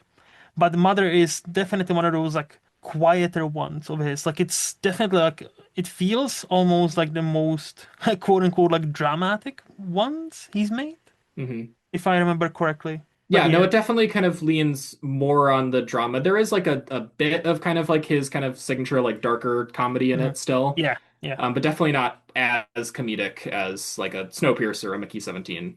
yeah. So No, 100%. But no, that's a very good pick. So what is the last quote unquote adult movie you would rate 5 out of 5? So anything between 2002 and 1975. yeah, so this is one that I just rewatched for the holidays a couple Hmm. weeks ago. It is my favorite Christmas movie of all time, Home Alone. Yes. And this is a pure 5 out of 5 for me. Hmm. It's one that I watch usually a couple times every holiday season. It is like the most Christmassy of all of the Christmas films. The production design is just immaculate. Every set and every scene just like exudes kind of like Christmas and holiday. And it's not over the top. It's just like, all of their wallpaper is like red or green. Yeah. And just like everything has those kind of like little touches of just magic in it. Hmm. The John Williams score is so good. Yes. One of my favorite scores that doesn't really get as much attention as it deserves. And then Macaulay Culkin is just like one of the best kind of young performances of all Hmm. time in that movie. Hmm. He's so good as Kevin. And then, with the supporting, you have like Catherine O'Hara as the mom, Joe Pesci and Daniel Stern as kind of the bumbling bad guys. Excuse me, Bad I can Bandits. Bad Bandits. bandits. Bad, Sorry, yes, Bad Bandits. They the have wet name. bandits. Yes. That's how they identify, Yes. okay? We need to Yep. respect that. Yes, Harry and Marv, the wet bandits, Yes. or the sticky bandits in Home Alone 2. Yeah, in Home Alone 2, yes. No, no, Um, Home Alone is a classic. It's my number one like Christmas movie too. Like I've mhm. grown up with that movie. Like it's yeah, and then, like the older I get, the more, especially John Williams' score. He didn't have to go that hard for a Christmas movie, but he It's did. so good. It's Yeah. so fucking like every scene, every character has his sweet like theme. Every scene has its distinct tone, and sometimes when he blends, my favorite scene is right after the nice moment at the church where he finally meets the neighbor and understands, hey, you don't have to be afraid of me. I'm not this killer, right? And they are, Hmm. and the choir sings in the background. You can always hear them. And then when he goes home, like it kind of blends into that score as he starts to Hmm. run. And I'm like, that's fucking like goosebumps every time. It's just, like dun, dun, dun, dun, dun, dun, dun, dun, dun, dun, dun, dun. And then like it goes to the score more and more. And I'm like, Hmm. damn, John Williams, you bastard. Fucking so good. Yeah. Like It's so good. it Yeah, and like, Chris Columbus, it's been a little while since he's had like a true hit, but he just like understands movie magic. yes. Like I feel like kind of few other directors really get. He's got a lot of like writing credits back from the 80s with like Hmm. Gremlins and all that kind of stuff, and then Home Alone, the first couple Harry Potter movies. He just kind of gets that like just translating magic onto the screen. Yes. Like speaking of And Harry Potter, like I don't think he gets enough credit for doing what he did with the first two movies of Harry Potter movies because like those Mhm. were like now obviously those were kid movies, but some people say, oh, it's almost a flaw, but I'm like, no. Even the books, if you read the books, were kid books. It's only Yeah. gotten darker. Like it made sense, to change the director, in the third one because it's gotten darker from like third, fourth book. So I Hmm. don't think he gets enough credit for those two Harry Potter movies because he was the perfect choice at the time for those movies.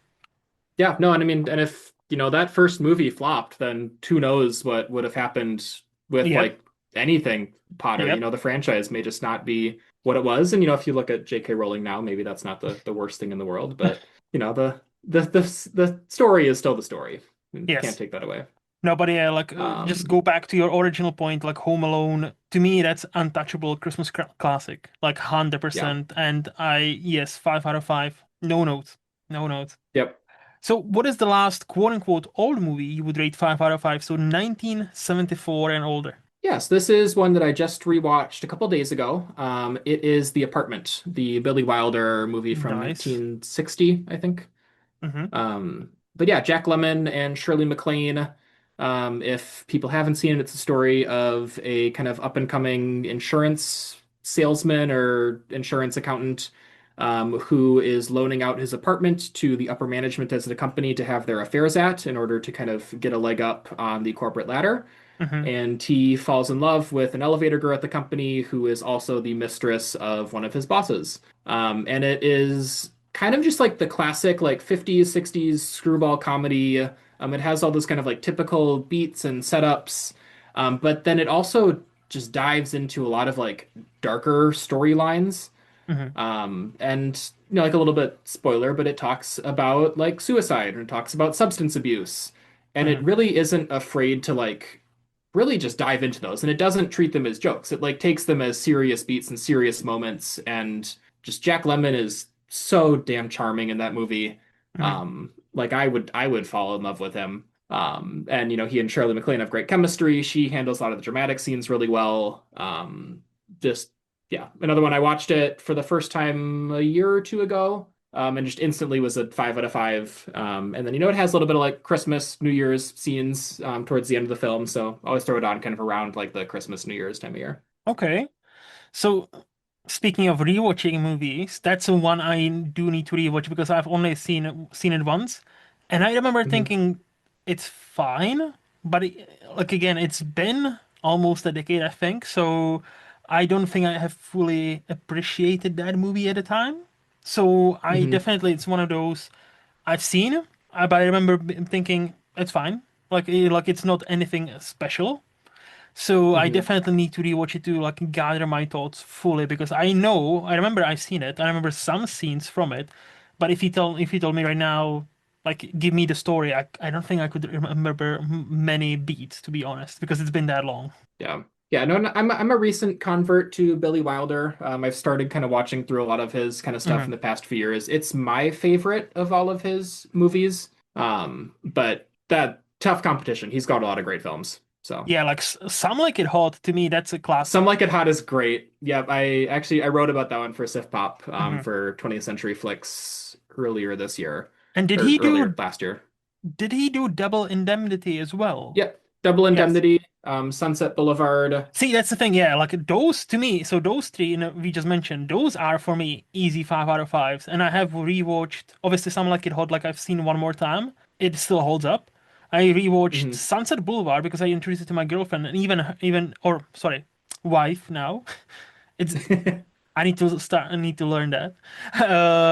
But yeah, no, like that also holds up.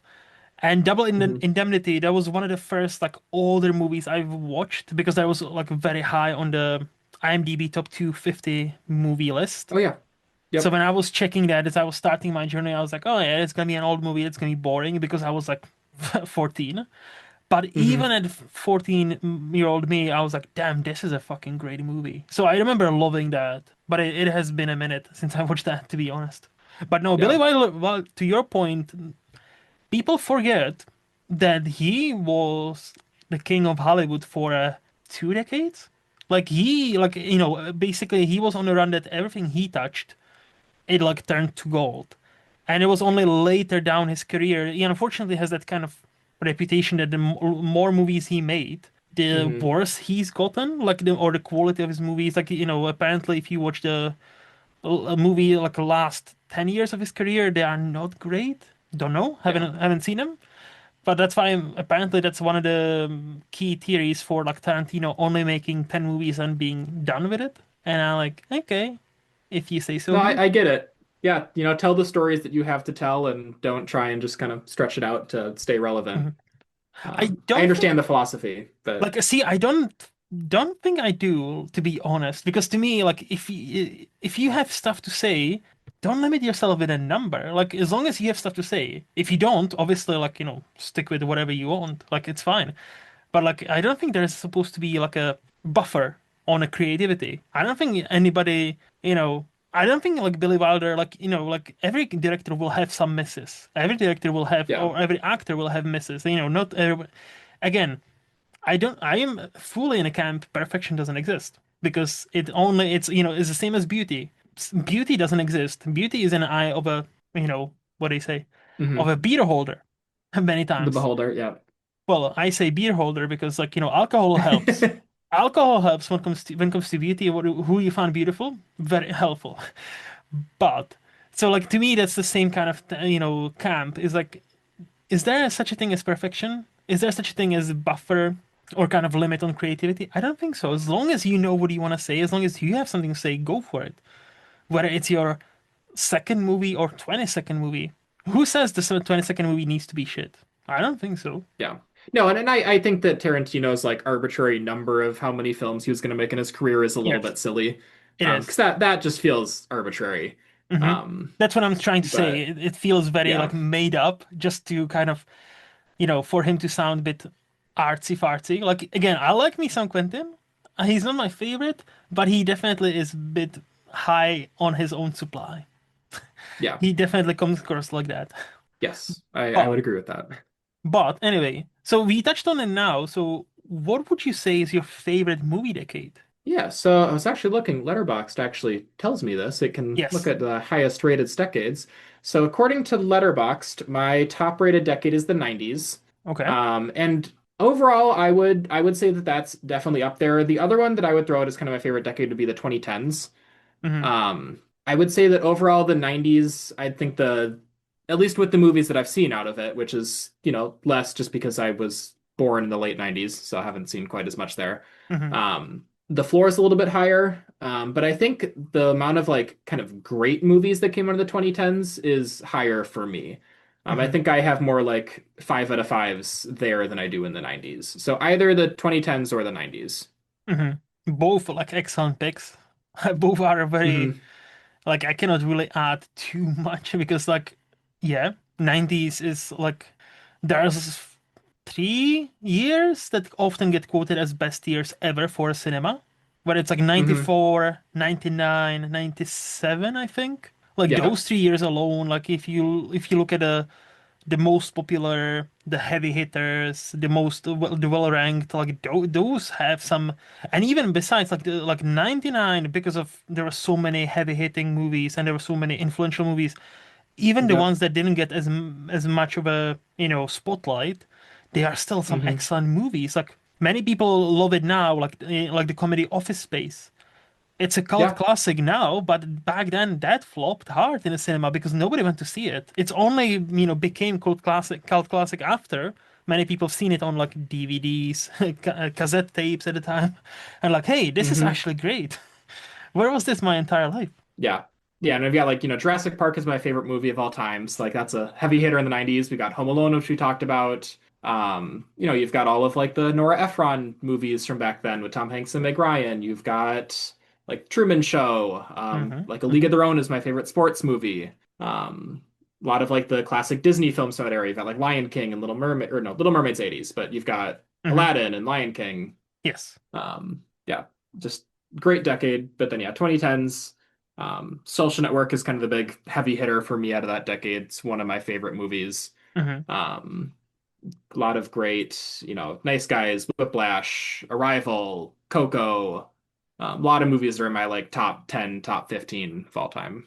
All of them great. And you did say your favorite movie is Jurassic Park. Yep. So that I would classify that as like as close to perfection as possible. And it's not even in my top four.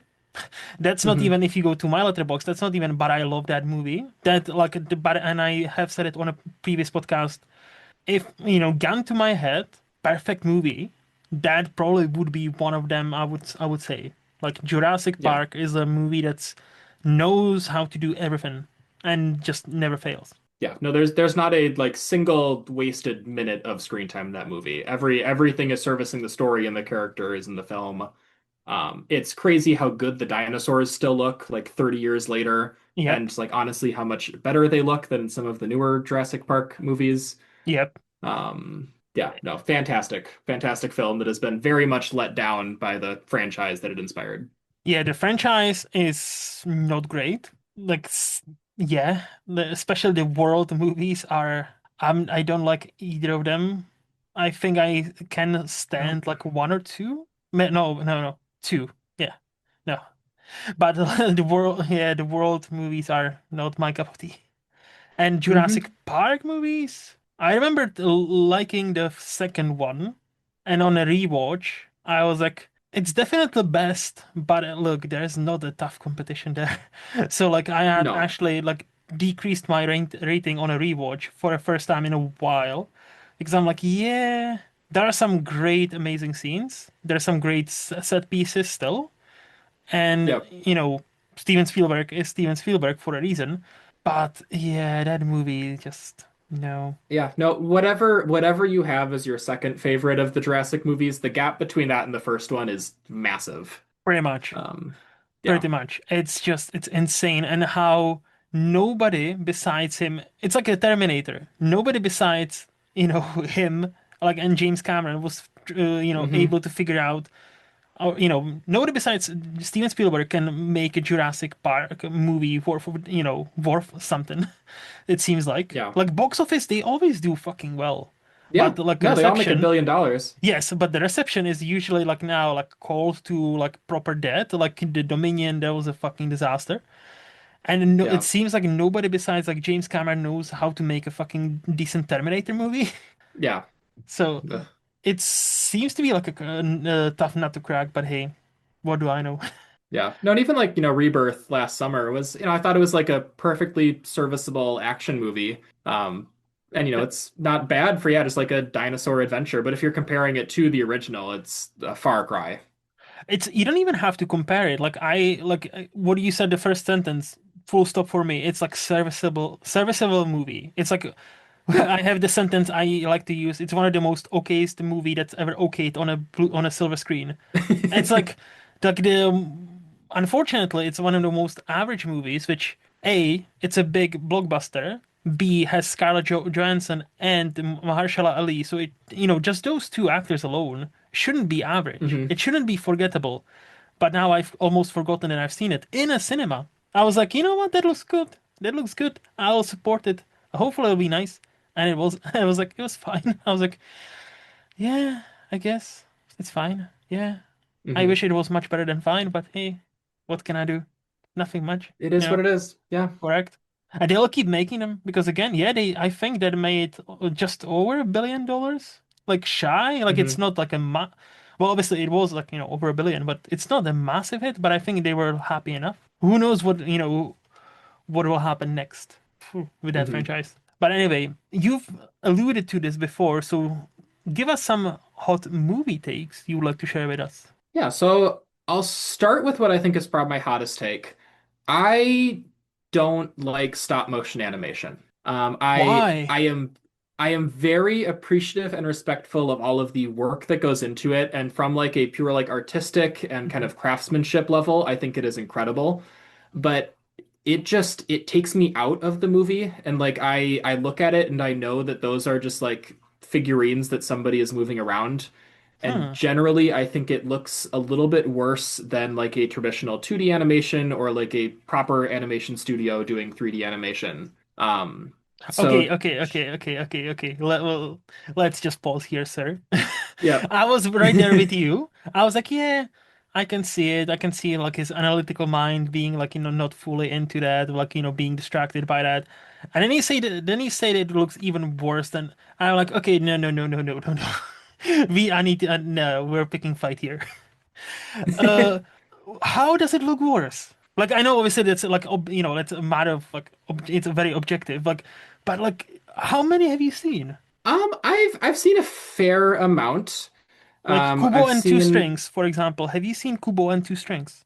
I've seen Kubo. I've seen And Kubo. I've seen a you're lot gonna of tell like me the right here, right now, that that's a bad looking movie? I don't think it's a bad looking movie. I just think Okay. it looks worse than if it was. I think it could be better.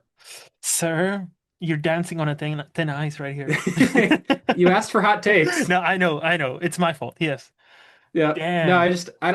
yeah, I just have trouble kind of connecting with that art style, that kind of art Hmm. direction. Hmm. And yeah, I don't know exactly. I can't quite put my finger on what it is about it that I don't like. Hmm. But yeah, I'm just always kind of taken out a little bit, and just kind of I wish that it was a more kind of traditionally animated whenever I'm watching a like stop motion piece. See, to me, like I think I can speak for myself, but from what I understand hmm about these movies and why many people like them, it's as you said, like many people spend thousands of hours on them, but obviously, like you can spend thousands of hours on something and it still not doesn't have to be great. Sure, hmm but I think the fact that it looks different than your traditional Pixar animation or your traditional DreamWorks animation, like there is, I think, like there is a reason why, like for example, these movies and the Spider-Verse movies now are being copied throughout the industry. Because really, like it's not. I don't think this is a. I don't think it's like I know what I'm trying to say, but I don't know the word I'm trying to say. I don't think like I'm oversimplifying it when I say until like 2016, 17, it seemed like mainstream animation. There are only two styles: Pixar style and Minions, like DreamWorks style. hmm That was it. And then and then like and that's when like we've had like the stop motion for a while, but those movies had never made the bank. And then became then we got Spider-Verse, and then suddenly, hey, we can actually experiment with multiple animation styles in one movie, and it actually works. And now, like every single movie does it, like animated movie does it, and in they are better for it, I think, if it serves the story. And yeah, like do you think is it your analytical mind that it knows that, there's just figurines that are being moved? Is it why you don't gravitate towards stop motion animation? I think it really is that just kind of like analytical aspect. And again, like I know how much work goes into it. I really respect the like craftsmanship of stop motion animation, and I don't want to misconstrue that. Um, But I just think it but looks shit. Yes. yeah, I just No, I'm just being funny. No, no. I yeah. understand. I understand. It's wow. They just set me back a bit. I'll just say like I'm like damn. Because like I'm trying to think about it, right? If you're that like how do you enjoy movies? Because like no, what I'm trying to say, like I'm not trying to be like because like like if that what's holding you back is like you seeing those are not real, but the movies are not real. Like they are actors. Like you know what I'm trying to say? Like Yeah. like No, I effectively like understand. suspending your disbelief is the reason you and I can enjoy this medium of movies, of TV shows, of everything, of games, whatever. And we know ultimately it's always fake, right? Hmm. So that's my question is what's is it about those that you cannot suspend your disbelief? I think that's kind of what makes like great movies great too, is where it doesn't feel like it's effort to suspend your disbelief, where kind of the movie feels like kind of a real fleshed out world. Hmm. And I think with like stop motion animation, it reminds me a lot of the like campy old sci-fi movies from like the 50s and the 60s, Hmm. where like they're flying on jetpacks, but you can like see the wires holding up the actors. And I think Okay. with stop motion, I can just like see those wires a little bit too much. Mm. And I think like some of it, like Kubo and the Two Strings is like one of the best stop motion animation movies. So, like I think that's not quite like the best example to throw out there. Hmm. But like I grew up on like the Rankin Bass specials, and those are they're well animated, but they are they're lower frame rate. It's kind of limited facial expressions and all the characters. You can kind of see a lot of the jankiness as they're kind of moving around. Hmm. And so I think kind of watching those kind of just like really kind of ingrain this perception that like, stop motion is an art form, but it's not as much of an like immersive experience as I want movies to be. Interesting. Very interesting. I don't agree with you, but I see where you're coming from. Yeah. Mhm. Yeah. So, in your, do you have an example of all the stop motion movies you've seen? Which one was your quote unquote favorite?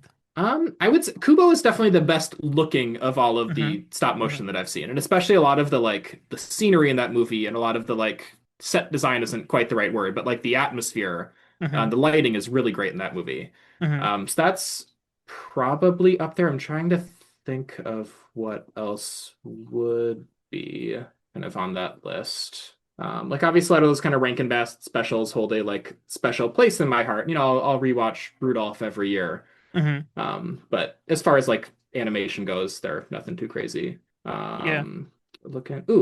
Isle of Dogs. I really liked Isle of Dogs, the Wes Anderson. Yes. I actually Um, enjoy it too, yes.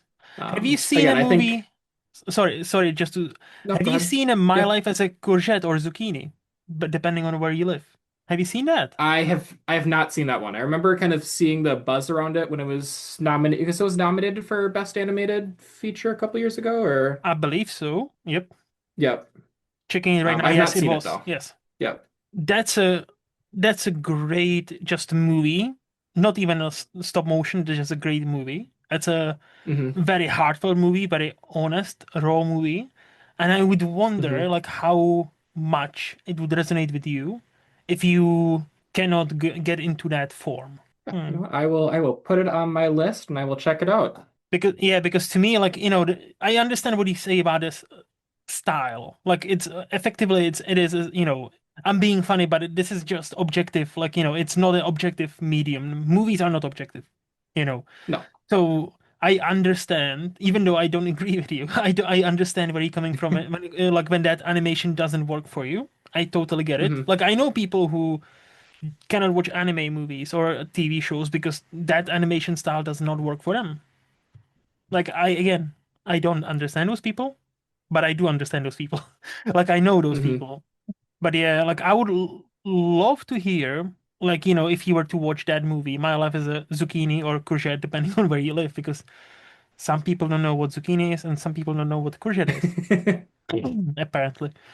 But that's a great, touching movie about just an orphan and about family. What does it mean to have a Hmm. family? And it's just, I don't easily cry during movies, but that was all, I was almost there. That one was, I was very close because that one was Hmm. very, and again, I think it's under hour and a half or just under hour and a half. Nice, short, sweet, to the point. Okay. So Yeah, I I'll would, definitely have to check that one out. okay. So you said you had a couple of movie hot takes, so hit me with another one. So my other kind of big one is so going back to the 91st Academy Awards when Green Mhm. Book won Best Picture. I Ah, think this would have been 2019, yes. honoring the movies of 2018. I think Yeah. one of the overall kind of lesser years for movie and one of the kind of the lesser crops at the Academy Awards. I don't think it's controversial to say the Green Book probably shouldn't have won the award. But what I do think should have won was a movie that was not even nominated for Best Picture. I think Free Solo was the best movie to come out of 2018.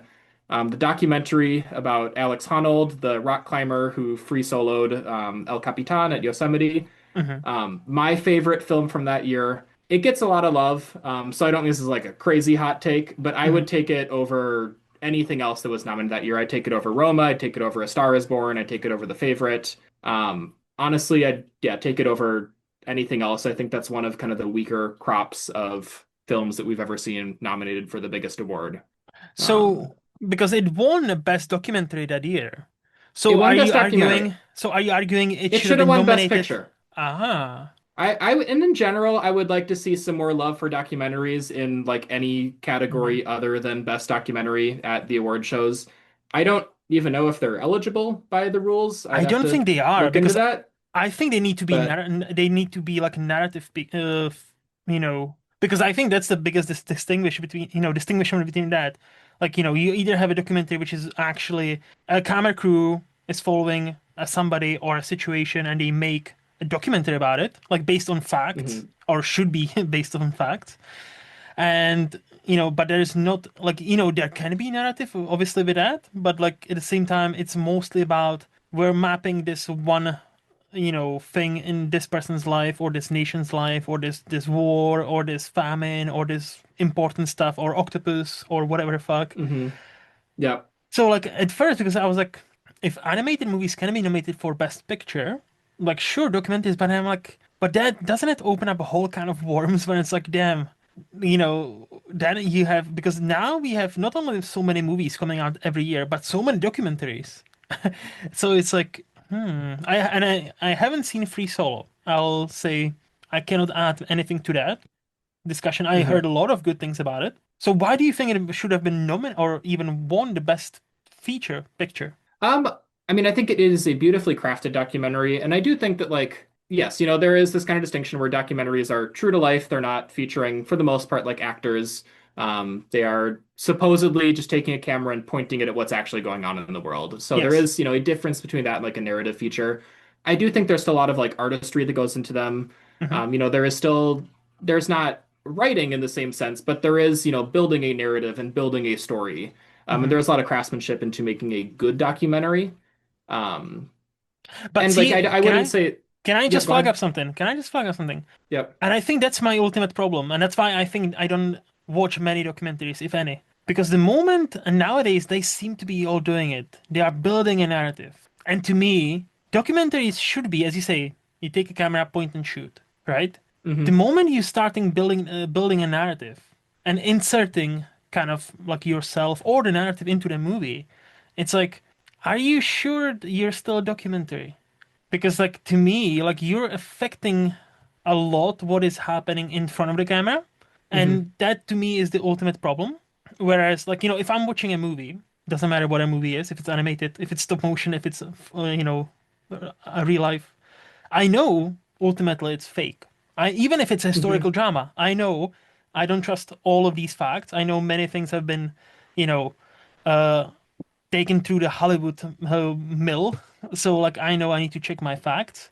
But I feel like there is something like what we said with the AI before. I am very not distrusting, but like I don't trust many documentaries, especially nowadays, because I've seen Hmm. some quote unquote official stuff that I know are is totally made up bullshit because anybody can take a bit of statistic and spew the data, and if in a vacuum it looks official, but if you actually scrutinize it, it's like, oh, a lot of this is kind of made up or circumstantial. And I think Hmm. that to me that was always like my big issue with like, oh, there's a narrative, oh, there's this, and I'm like, oh, that just happened to work out. It's kind of playing like a movie, but it's a documentary. It's so nice that it just worked out like that, and it always makes me question the documentary a bit. Does it make sense? It does make sense. I don't necessarily agree with it. Like, Mhm. I understand that we want our documentaries to be the truth.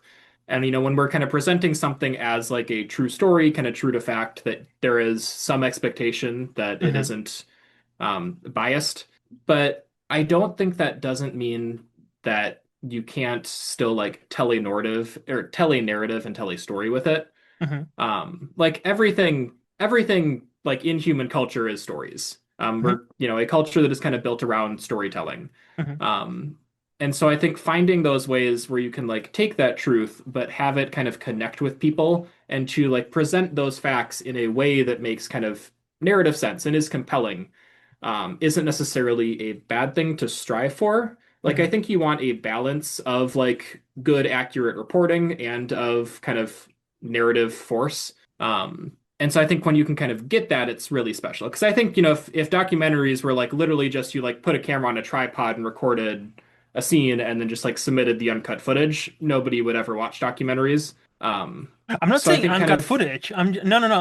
I'm not saying uncut footage. Like I understand. Like I'm not saying it needs to be raw or anything. No, no, no. yeah. Or it cannot be edited. Like sure, no, no, edit it. What I'm saying is like many people who create just documentaries, they often the longer they go, there's like a trend. But I noticed many Hmm. people who watch a shit ton of documentaries are complaining about, which is they kind of want to be the front and center of any documentary. And that kind of Yes, I that agree with that. lens is a bit because then where's the line where it become when a documentary becomes fiction and when documentary becomes more of a feature because many things because again it needs to serve its purpose to me like if we there's an unspoken deal if you and I go to the cinema and get a ticket to Marty Supreme we know we're watching Timothy Chalamet we know Hmm. we're not watching the guy we know the ping Yeah. pong like like some of it is going to be CGI we know this is not real life even though it's based on somebody who existed or whatever but if you're watching documentary there is a different contract. And I feel like the moment it starts to build the narrative a bit too much, I feel like that contract is broken. Yeah, definitely an interesting perspective on it. And I don't disagree in principle. Hmm. I just think there is kind of like a balance to it, and there is, even the best ones, there is still like artistry that goes into the Yes. filmmaking. And Yes. there is cinematography. You are still, Hmm. you're pointing a camera at the real world just like any other film would be. Hmm. And you can kind of, look at and appreciate kind of that in the documentary. Hmm. You can look at, what they choose as their subject matter, how they choose to film it, Hmm. and Hmm. evaluate, yeah, both, the accuracy of the storytelling and the storytelling and the filmmaking itself. Hmm. And I do think, documentarians should get a little bit more credit for kind of the craft that goes into their work. No, 100%. Like I'm older with you. Like Hmm. the actual good ones, 100%. Just, Yes. unfortunately, it seems to be that kind of medium where like there are so many. It's like with the movies. There are so many movies. For every great one, you get 10 mediocre ones and 20 bad ones. And Yeah. with documentaries, again, I don't watch them because I already am behind so many movies and TV shows. Uh-huh. I cannot watch documentaries. I'm sorry. No, it's But fine. but I know if you go on YouTube, Jesus Christ, there are so many documentaries about this and this and this and this that look so official, so well edited, so well shot, so well done. And then, but it's about how COVID is not real, or how this is a one big conspiracy, and it's like 3 hours long. And I'm like, Jesus Christ, Yeah. like, and I understand those do not get nominated for an Oscar. Though that's a totally different discussion. What I'm saying is like it's to me it's more like almost the same as it used to be more prestigious to me at least. It was like, oh, this is a documentary. Only people who are educated can make documentaries. In the same way as like, oh, you've written a book. Only really smart people can write books. But now, Yeah, when you see some anybody books can. that, yeah, that's the thing. Anybody can, which is great. It's a double-edged sword. It's great, but at the same time, it's not great. Because for Yeah. every one great book that a self-published person and gets published and it's actually great, you get 20 that are like, oh, this is just porn. This is just somebody is very horny and it's written like the most. Uh-huh. And it's just like, ooh, yeah. But now, so again, like I wish I could speak more on Free Solo, but I haven't seen it. That's why I was more on this documentary kind of like subject. No, and But and there are a lot of crappy documentaries out there. Like mm, I watch a lot of them. I watch a lot of true crime documentaries that are just like utter garbage. Um, but I do think that like the best of the documentaries kind of should get the chance to be on a little bit of a bigger stage. And I think Free Solo is one of them. I mhm, think if you look at, yeah, like My Octopus Teacher, if you look at like 20 Days in Mariupol from a couple years ago, mhm, mhm. are all like both incredible documentaries and just like incredible, you know, pieces of media. Yeah, Um, but I yeah. think deserve a little more attention just kind of for their craft and just beyond being like Mhm. kind of just like, yeah, animated fixtures are like, yeah, you get your best animated feature award, and then we kind of forget about you for the rest of the night. I Yeah. think we're starting to see a little bit more of kind of animation making it into some of the other categories. And I think it'd be nice to see that for some of like the best documentaries too. Mhm.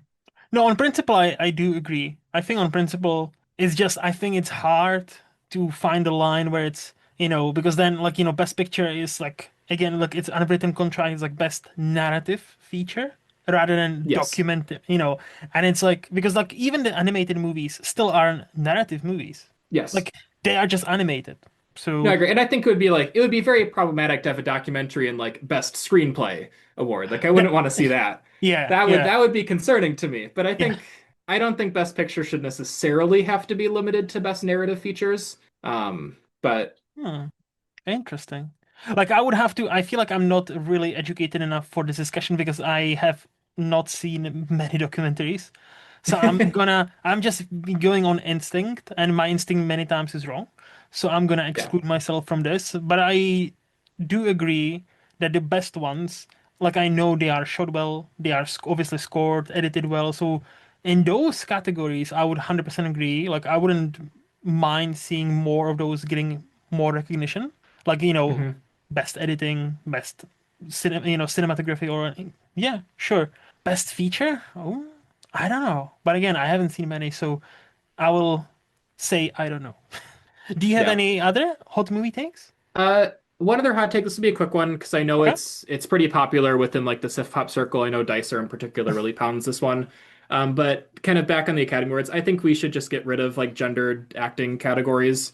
Mm. Um, and my biggest reason for that is that I think within, the next few years, or at least sometime soon, we are going to have a non-binary actor who is portraying a non-binary character who is Hmm. going to be Hmm. nominated for Academy Award. And if we still have gendered categories, then there is going to be a ton of kind of controversy over how they are nominated. It's And gonna happen no matter what. Yeah. Yeah. yep, it's going to happen, and I think that we should have addressed this issue before it happens, just to save that actor from having kind of a lot of harassment and trouble over it. Not that they won't get harassment either way with just the way that society is. And among, a bunch of other reasons where like, yeah, is it really that different when a, man is portraying a character and a woman is portraying a character? I think there's arguments over like equity of the awards, and is it just going to be given to like men 10 years in a row, and how do you kind of address that? That's the problem, isn't More it? into Yep, more intelligent people than I can figure that out, but I do think that we should have a solution in place before we need to have one. Hmm.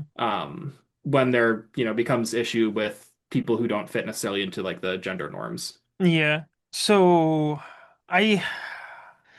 I this is the one of the ideas I like in a theory, but like when it comes to practical world, I don't know how would it work. Because Yeah. as you say, like if we abolish it, okay, do we have one category for best leading performer? So does it, will it become 10? And will it always be five men and five women? Because that's what we are used to. Or Yeah. will there be one year and it's like, and there's always going to be that, oh, just pay attention, count how many men and how many women are there. And there's going to be years it's like, oh, is it six for women? Is it a bit of a pandering to women? Or there's going to be a year it's like eight to four men. Oh, what about the women? Are they, were they that shit? I feel like that alone opens a whole nother can of worms. It's just like, like the idea I understand, and I think it's a noble one. I think the practicality of a quote unquote common people and how they view these issues, I don't think we are fully there yet for this to be like as widely accepted. Because I know I know what you mean. In our tiny circle, yeah, not a problem. But on a Hmm. global scale, if that gets It's a announced problem. tomorrow, Yep. it's gonna be like you don't have to go far to imagine headlines from like certain media like Hollywood wokeness has gone nuts again. And Yeah. it's suddenly this noble, great gesture you wanted to make suddenly turns into something that's never should have been in the first place. Yeah. It's and yeah, and again, I don't want like as much as I enjoy Oscars, as much as I like Oscars, I don't want them to be turned into, okay, let's count this year how many black people we have nominated, how many Asian people we have. Do we have proper representation for all queer people as we should have? Yeah. What do you mean should No, and it's have? hard. What And is the norm? Like, what is the like? Is 20% okay? Is 50% okay? Like, then it's become the moment it becomes numbers. The moment it becomes, oh, do we have a correct amount of women? What is the correct amount? Just like, and it's just like and again, like that's the kind of idea I like in a theory, but it's going to be very hard to implement. And also on a flip side, it can be a bit challenging even for those act non-binary people or trans people. Like famously or maybe infamously, I don't know if you even Hunter Schafer, from Mhm. Euphoria, like Yep. like she said I think last year, she's kind of sick and tired of being offered just transgender roles. Yeah. She was quite vocal on like, hey, I think I'm a good actress, but like, give me something fucking different, please. And I'm like, Yeah. and this is the problem with like the good idea, and this is where I struggle with. Only gay people should play gay people. I'm like, no, I don't agree with that. And if I get canceled for it, okay. What I'm because it's more nuanced. There should be more spaces for LGBT folks in the media, 100%. I don't agree with only if you're something group you can play certain roles. No, if there are better people to play that part, then those people should get that part. But obviously, you need to invite certain people to audition for the part in the first place. You need to include more people so you can actually Hmm. make the informed decision. Because again, if like what she was talking about now, I think it was quite poignant. It was like, yeah, people think they are being helpful, but like I'm getting sick and tired of playing only the transgender part. And I'm like, yeah, I get you. Like, get her a comedy, get her an action movie where her gender doesn't matter. So like, I'm more on that page, and the practicality of that, I feel like you're right. I feel like it will change at some point, and the practicality will always be messy, and that it's gonna be interesting to see what's gonna happen. I think it will happen, but I think it will always be messy, especially the first couple of years. Yeah. No, I think it is going to be messy regardless of when and how it happens and like what solution that they choose to make. And Hmm. like you already see this conversation with like best director every year. If there's like five white men nominated for best director, there's always a Yes. bunch of outrage about that. Yes. Um, I think more to my point is that like I feel like we should have these conversations and make these changes before there is like one singular person who has to Hmm. become the like figurehead of the reason that the change is happening. Hmm. Just because I think that would put a lot of, stress and pressure on that one person.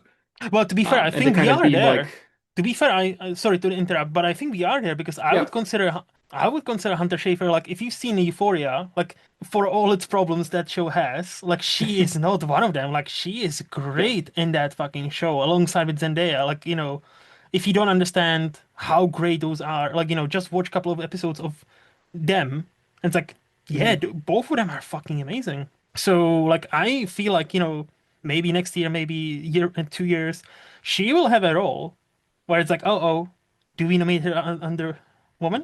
Okay, I guess. And it's just gonna be Yeah. like, it's gonna be a whole fucking thing. Yeah. So I think we are, what I'm saying is, to your point, I think you're right. I think we are pretty much already there. Yeah. But Well, what's I guess gonna to the best happen? that we can then. Yeah, I'd like to try and be proactive and not reactive. Same, but it's gonna But be, maybe it's gonna be maybe it's too difficult. late. It's Yeah. gonna be difficult. No, yeah, I guess it's too late, but it's gonna be fucking difficult. I'll say that. It will be. Yeah. Yeah. Any other hot movie takes? That's all I've got. Damn, you gave me a lot to think about, so thank you for that. Yeah. And I think with that, we can move to the underrated section of this podcast where I'll ask you, Hmm. Jake, who do you think is the most, sorry, I have it gendered, just talking about that, but it kind of helps the way I think about things. Yep. Who's the best actor we have right now? Or most, sorry, not best, most underrated. We were talking about Oscars, so just like, best actor, most underrated actor we have right now. Yeah. So it feels a little bit weird saying him because he was nominated for Best Actor like a couple years ago. Mhm. But my answer is Jeffrey Wright. Oh, Um, yes. he has recently gotten the respect that I think he deserves from American Fiction, which I do Yes. think is one of his best roles. He is outstanding in that movie, one of Hmm. my favorite performances of that year. Hmm. Hmm. But he has just quietly been doing amazing work for his entire career, and he's just kind of really hitting his stride lately. Hmm. And he's just one person, like whenever I see his name, I am excited to see him in a movie. He's outstanding on Westworld, Hmm. the HBO show, as the Bernard slash Arnold character. He's been doing a lot of work with Wes Anderson in his past couple of movies, and he's been kind of perfectly slotting into that like Wes Anderson Yes. mythos and kind of character energy. I thought he was an amazing Commissioner Gordon in the Batman movie with Robert Pattinson, and I thought they had kind of really good chemistry as kind of this like buddy cop duo almost, which is a little bit kind of unique to any other like Gordon Batman role that we've seen before. And then just like his roles in the Daniel Craig Bond movies as the American CIA agent, a lot of his other kind of just like bit pieces throughout his career, his role in like the Hunger Games movies, even. He's just someone who just like kind of quietly shows up as these supporting characters in a lot of different films and franchises and is just always doing excellent work. 100% agree. Um, 100% agree. I think you're second person mentioning his name in this section. So I'll say what I said back then. I've been a Jeffrey Wright truther ever since seeing him on a show called Boardwalk Empire. So I don't know if you've seen it. I've not seen that one. So it's Martin Scorsese produced and like he directed first episode, I think. So it's like 5 seasons, if I'm not mistaken, maybe six. But it's not long. It's every Hmm. season is it's HBO show back when it actually meant good stuff. 2010. And I think it ran for 5 seasons, and I think he joined season second or third. Like he's not been there the Okay. entire time. But when that guy showed up, I was like, who is this guy? Because he was fucking excellent. And ever since then, I learned the name Jeffrey Wright. And ever since then, when I see the name in the credits, I'm like, oh, my man. I'll Yep. oh, he's so magnetic. He is so, like, again, American Fiction, great performance. Like, what do you mention? Like, you mentioned something else. I was like, oh yeah, he was great in that. Like, he is the one that, like, Leonard Maltin, the movie critic, says, you know, it's a breakthrough star that 15 years in the making, like it's overnight sensation, 15 years in making. That's exactly him. He's been working ever since like mid 2000s or even maybe early Hmm. 2000s, and now he's finally getting the recognition he deserves, and rightly so. And I am always hyped when I see his name attached to a project because he's one of those, no matter the movie, he always has certain bar he will clear, and many times he Hmm. surpasses. So I always know, no matter if the movie is going to be terrible or just average, I know Jeffrey will always deliver. And that, he feels like one of those like constants, like Denzel Washington. To me, like it's another one that's like Denzel has made some not great movies, but he's always been great in those movies. Like Denzel is like, Hmm. like I'll watch anything for him. Doesn't matter how if the movie is rated, 4.5 or 2.1. Like, just like I'll watch that. So like, and Jeffrey is. yeah, it's definitely on that path, and I would love for him, speaking of Oscars, I would love for him to win an Oscar at some point. Like, I was happy that he was nominated for American Fiction. Like, that year, there was no chance of him winning. Unfortunately, the competition was No, very it was a stacked. great year. Yes. Yeah. But I hope within 5 years, there's gonna be somebody will give him that one nice, meaty role, leading man, because he can fucking be a leading man. Give him a leading man role and watch him nail it. Yeah. No, there's definitely going to be roles out there for him, and I cannot wait to see him just like take on that big meaty role again. Yes. Oh, Um, yeah. so he's so good in everything. He is. And again, like if for anybody and you, if you love TV shows, Boardwalk Empire about Prohibition era, excellent, excellent. Many of they are in this show. There are many current A-listers that not started there, but they appear on that show, like Bobby Cannavale. That's where I learned of him.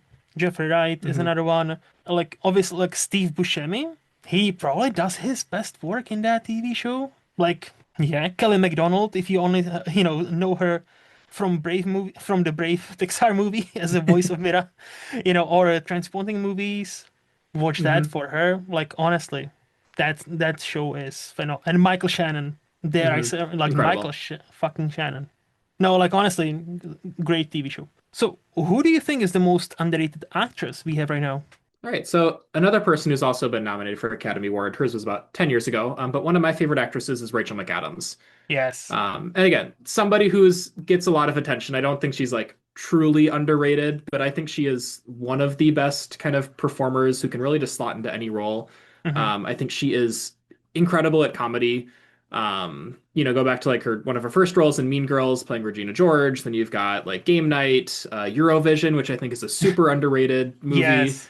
with her and Will Ferrell. I loved that when it came out. Same. But then you kind of look at her like more dramatic turns, like Spotlight, which she got the nomination for. She is incredible in About Time, which is one of my favorite rom-com movies, very underseen as well. Her and Donald Gleason are great together in that. But yeah, just another person who kind of like has quietly just been taking on a lot of smaller roles, doing really good work. Occasionally gets kind of a big flashier thing, gets a bit more attention. But overall has just kind of been like constantly just like in the background of Hollywood, doing really good work. Hmm. I, I I think you're a second or third person mentioning her as well, and I totally agree. Like, I think her Mhm. not a problem, but the way Hollywood operates is a problem. She is so good in these comedies because she is funny. She is naturally funny. Mhm. But A, many people don't pay attention to, or they don't think that's an acting. So, like, oh, she's just funny. Okay, cool. Next. And B, because of her being so good in those movies, she gets she got typecast in many and Yeah. it made only what seems only those movies. So she never had a big push or big kind of like breakthrough. Like Spotlight was supposed to be that, and even that didn't really do much for her. It doesn't No. seem like it. But no, like she definitely again give her a great movie, give her or a meaty role, and I can imagine her being Oscar winning Rachel McAdams easily because she's got the Yeah. talent. Yeah. No, incredibly talented actress, can really just kind of fit into anything. Yeah. And So yeah, who do you think is the most underrated director we have right now? so I came up with two different people. I'll quickly talk about both of them. Hmm. One is a director. He's only directed two movies, so I think more is like just general career as a filmmaker. Hmm. But I have Drew Goddard. Nice. Um, So the two movies he's directed are Cabin in the Woods and Bad Times at the El Royale, both of which I think are great movies. If you Hmm. only have, two movies under your belt, then those are two pretty good movies to have. Hmm. But then also his work as like a writer on Cloverfield and The Martian. Then he's writing Project Hail Mary coming out in a few months, which is one of my most anticipated movies for this year. He was a writer on Lost. He was director on The Good Place. He was the showrunner on Daredevil. Just not a lot of misses throughout his kind of resume. Not a ton directing, but just kind of his general body as a filmmaker, I think is super impressive. One Hmm. of the best doing this, like, kind of just like more down to earth, kind of like sci-fi, kind of grounded storytelling. Hmm. And then the other director, who I think has, for a lot of his career, been pretty properly rated, but in the past few years has taken a lot of flack, is Taika Waititi. Oh yeah. Um, One of my all-time favorites. What We Do in the Shadows, Hunt for the Wilder People, Thor Ragnarok, and Jojo Rabbit is just like an incredible run of movies. I think I have all of those as like 4.5 to 5 stars. Hmm. Um, Four of my, best movies of that decade. They're all in my top 100 of all time. Hmm. He's definitely fallen off a bit lately. Thor Love and Thunder was not great. I don't think it's quite as bad as a lot of people thought. I'm a little bit higher on it than most, but it's still definitely lower tier. Hmm. And then I enjoyed Next Goal Wins. I actually wrote the review for it for Sif Pop when I saw it when it came out. Um, Again, I liked it more than most. Didn't really get a lot of attention. It's not as good as his other ones, but it's definitely not a bad movie. Hmm. But when he was in his prime, he was just hitting home runs with every swing of the bat. Yeah. So I think Drew Goddard, not Goddard. Wait, what's it? Yep, Wait, Drew Goddard. oh, it was. I was like, because like there's a Goddard, there's, but it's a different one. Yeah. No, it's. Sorry, I'm tired. No, yeah, Drew Goddard. Yeah, like, I think that's a like proper definition of underrated because yeah, with only two movies, I still haven't seen Bad Times at El Royale, but I have a 4K on my shelf waiting to be watched because I've heard very good things about that movie. So I have that's one of the few like blind buys for me. That's Hmm. gonna get watched at some point. And Taika, I think like 100% that run you just named great movies, all of them. Special shout out for like Hunt for Wilder People because that I think it's very underseen movie. That's very Super great. underrated. Yes, One so of my favorites. Yeah. yes, same. I think with him, his problem right now, he is spreading himself a bit too thin.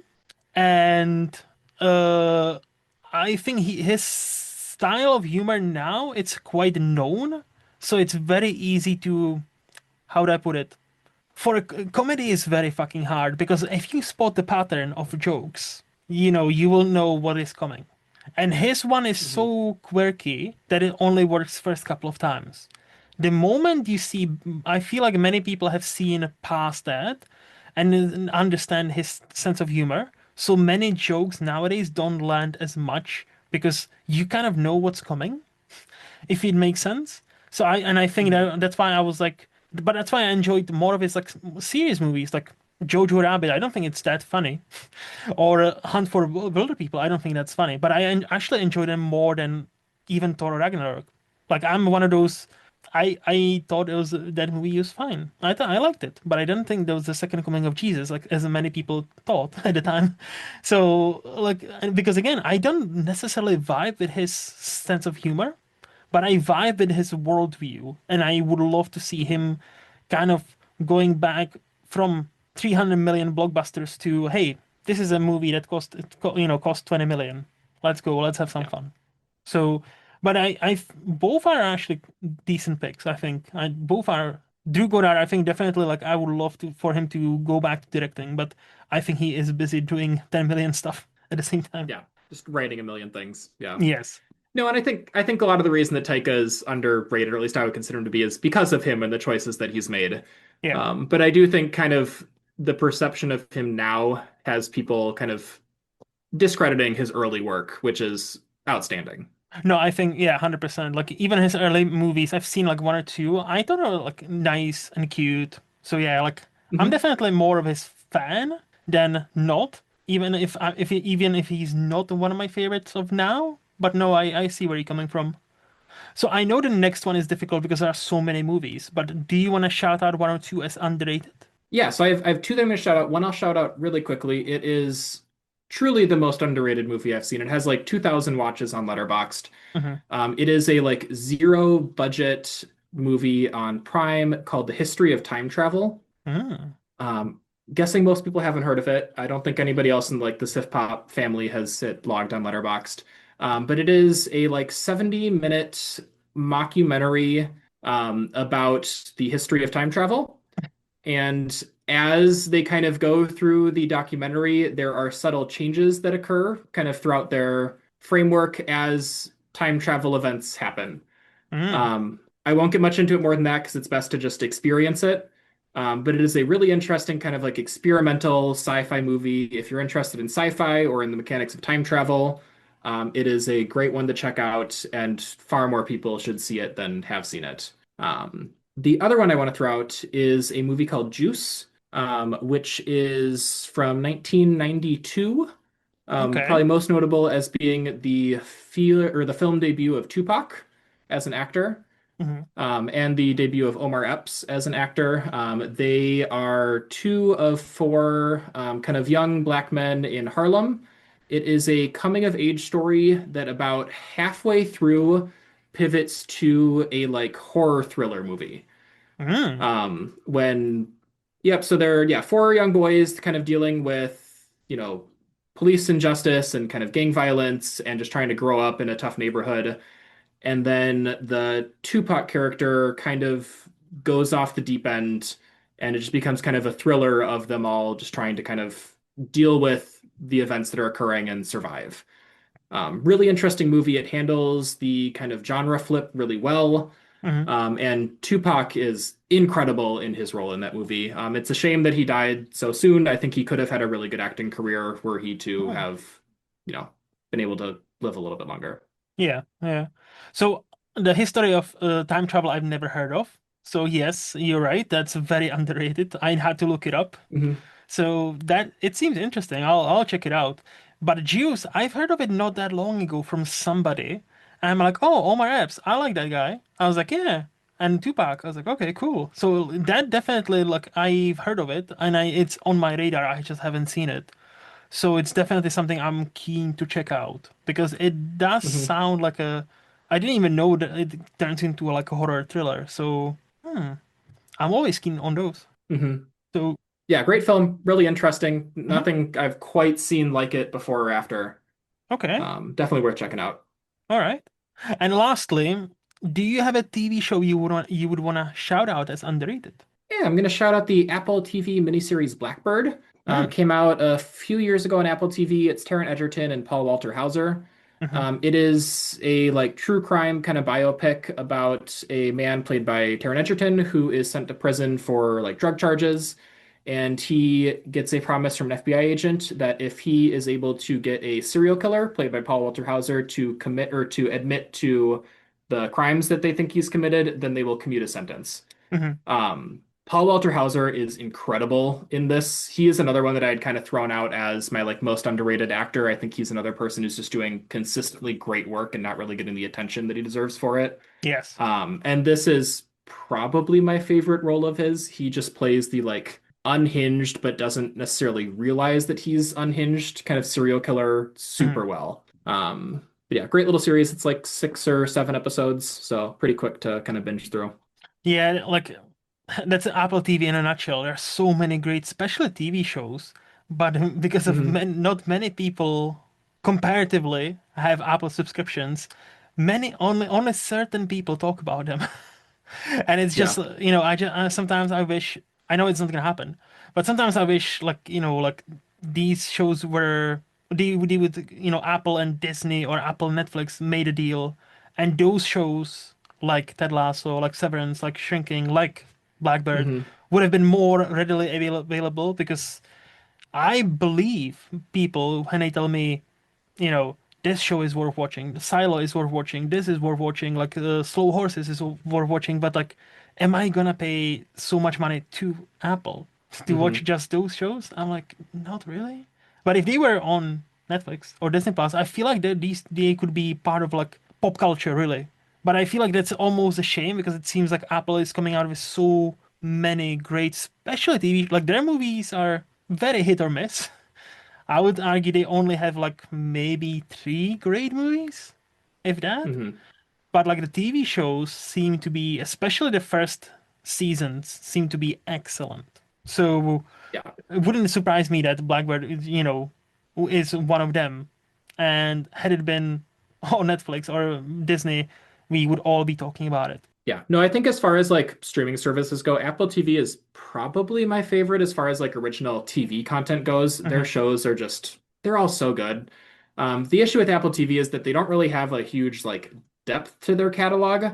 Yep. So it doesn't really make a bunch of sense to be paying like, $12 a month for it when you're just going to watch, the new season of Severance when it comes out once a year. But Hmm. then they don't have a ton of other like just backlog of movies or old sitcoms or just something you can just like throw on. like Netflix or Hulu does. So it's Hmm. hard to justify just like keeping around as its own service. Yeah. So like usually I'll just buy like I'll get a month of it once a year and just kind of binge all the shows I missed from that year. Hmm. Um, but yeah, it's hard just they don't have the back catalog that the other services have access to. Hmm. But their original content is some of the best out there. No, and that's what I keep hearing. So like I need to do something similar, but it's just to find the time and justify that also. Yeah. But you know how it is. It's just so Yeah. much to watch. But anyway, Yep. this has been a blast, Jake. Thank you so much Yeah. for agreeing to come here and answering all of my questions. Um, Honestly, I am appreciative of your time and cannot thank you enough. Before we say goodbye, let's flip a table. Do you want to ask me something? Do you have a question or two for me? Yeah, the one other kind of discussion topic I wanted to have, it's Hmm. as you said, January 3rd, the day they're recording this. What are your most anticipated movies of 2026? Ooh, that's a good one. I wouldn't be the proper film bro I am if I didn't say The Odyssey. Because, right? Like, no, but It's like, got to be everybody's number one, yeah. yeah, especially like, film bros. Now, just, playing it out for certain people at SIFO who don't really like Nolan as much, and they didn't think he's the most evil person in Hollywood for some reason. Okay. Anyway, no, Odyssey. I think Odyssey definitely is up there. I think the new Spielberg Alien movie. I cannot remember the name right now. But that seems intriguing Hmm. with Emily Blunt. Josh We are O'Connor, yeah. Yeah, we are also getting. There is a third one. There's a third one that's coming. I was like, oh yeah, that's gonna be great, but I cannot fucking remember. No, like I will say this. Like I'm. Oh yeah, this is not it, but I'm cautiously optimistic about the Mandalorian and Grogu movie. Like, did we need it? No. I would rather have season four. But Hmm. if it's a simple, single, once and done adventure and not setting up 10,000 new things for a TV show, I feel like that Hmm. could be a great adventure movie. Kind of like, hey, let's do Indiana Jones in space. Let's do Star Wars. But like just single movie. Don't set up 10,000 characters. Don't set up 10,000 plot lines that will pay off in season 17 of Mandalorian. Just do it one nice adventure between these two characters, and yeah, that's all I really need. I'm I don't know if I'm looking forward to this one as much as I'm more like very intrigued what's gonna happen with this. But Avengers Doomsday, like everything that we've learned until now and the trailers that have been released, like how certain characters are now back, and I'm like, surely they'll just be there first a minute and they will get killed, right? Surely it's not. They're not like let's bring the boys back together for one last time because that kind of undoes Hmm. Endgame. I really hope there's going to be more of a twist to that. And yeah, like I'm not even going to say cautiously optimistic. I'm just like intrigued what's going to happen because this could go either way. This could be great or this could be, oh, MCU should probably go away for a while.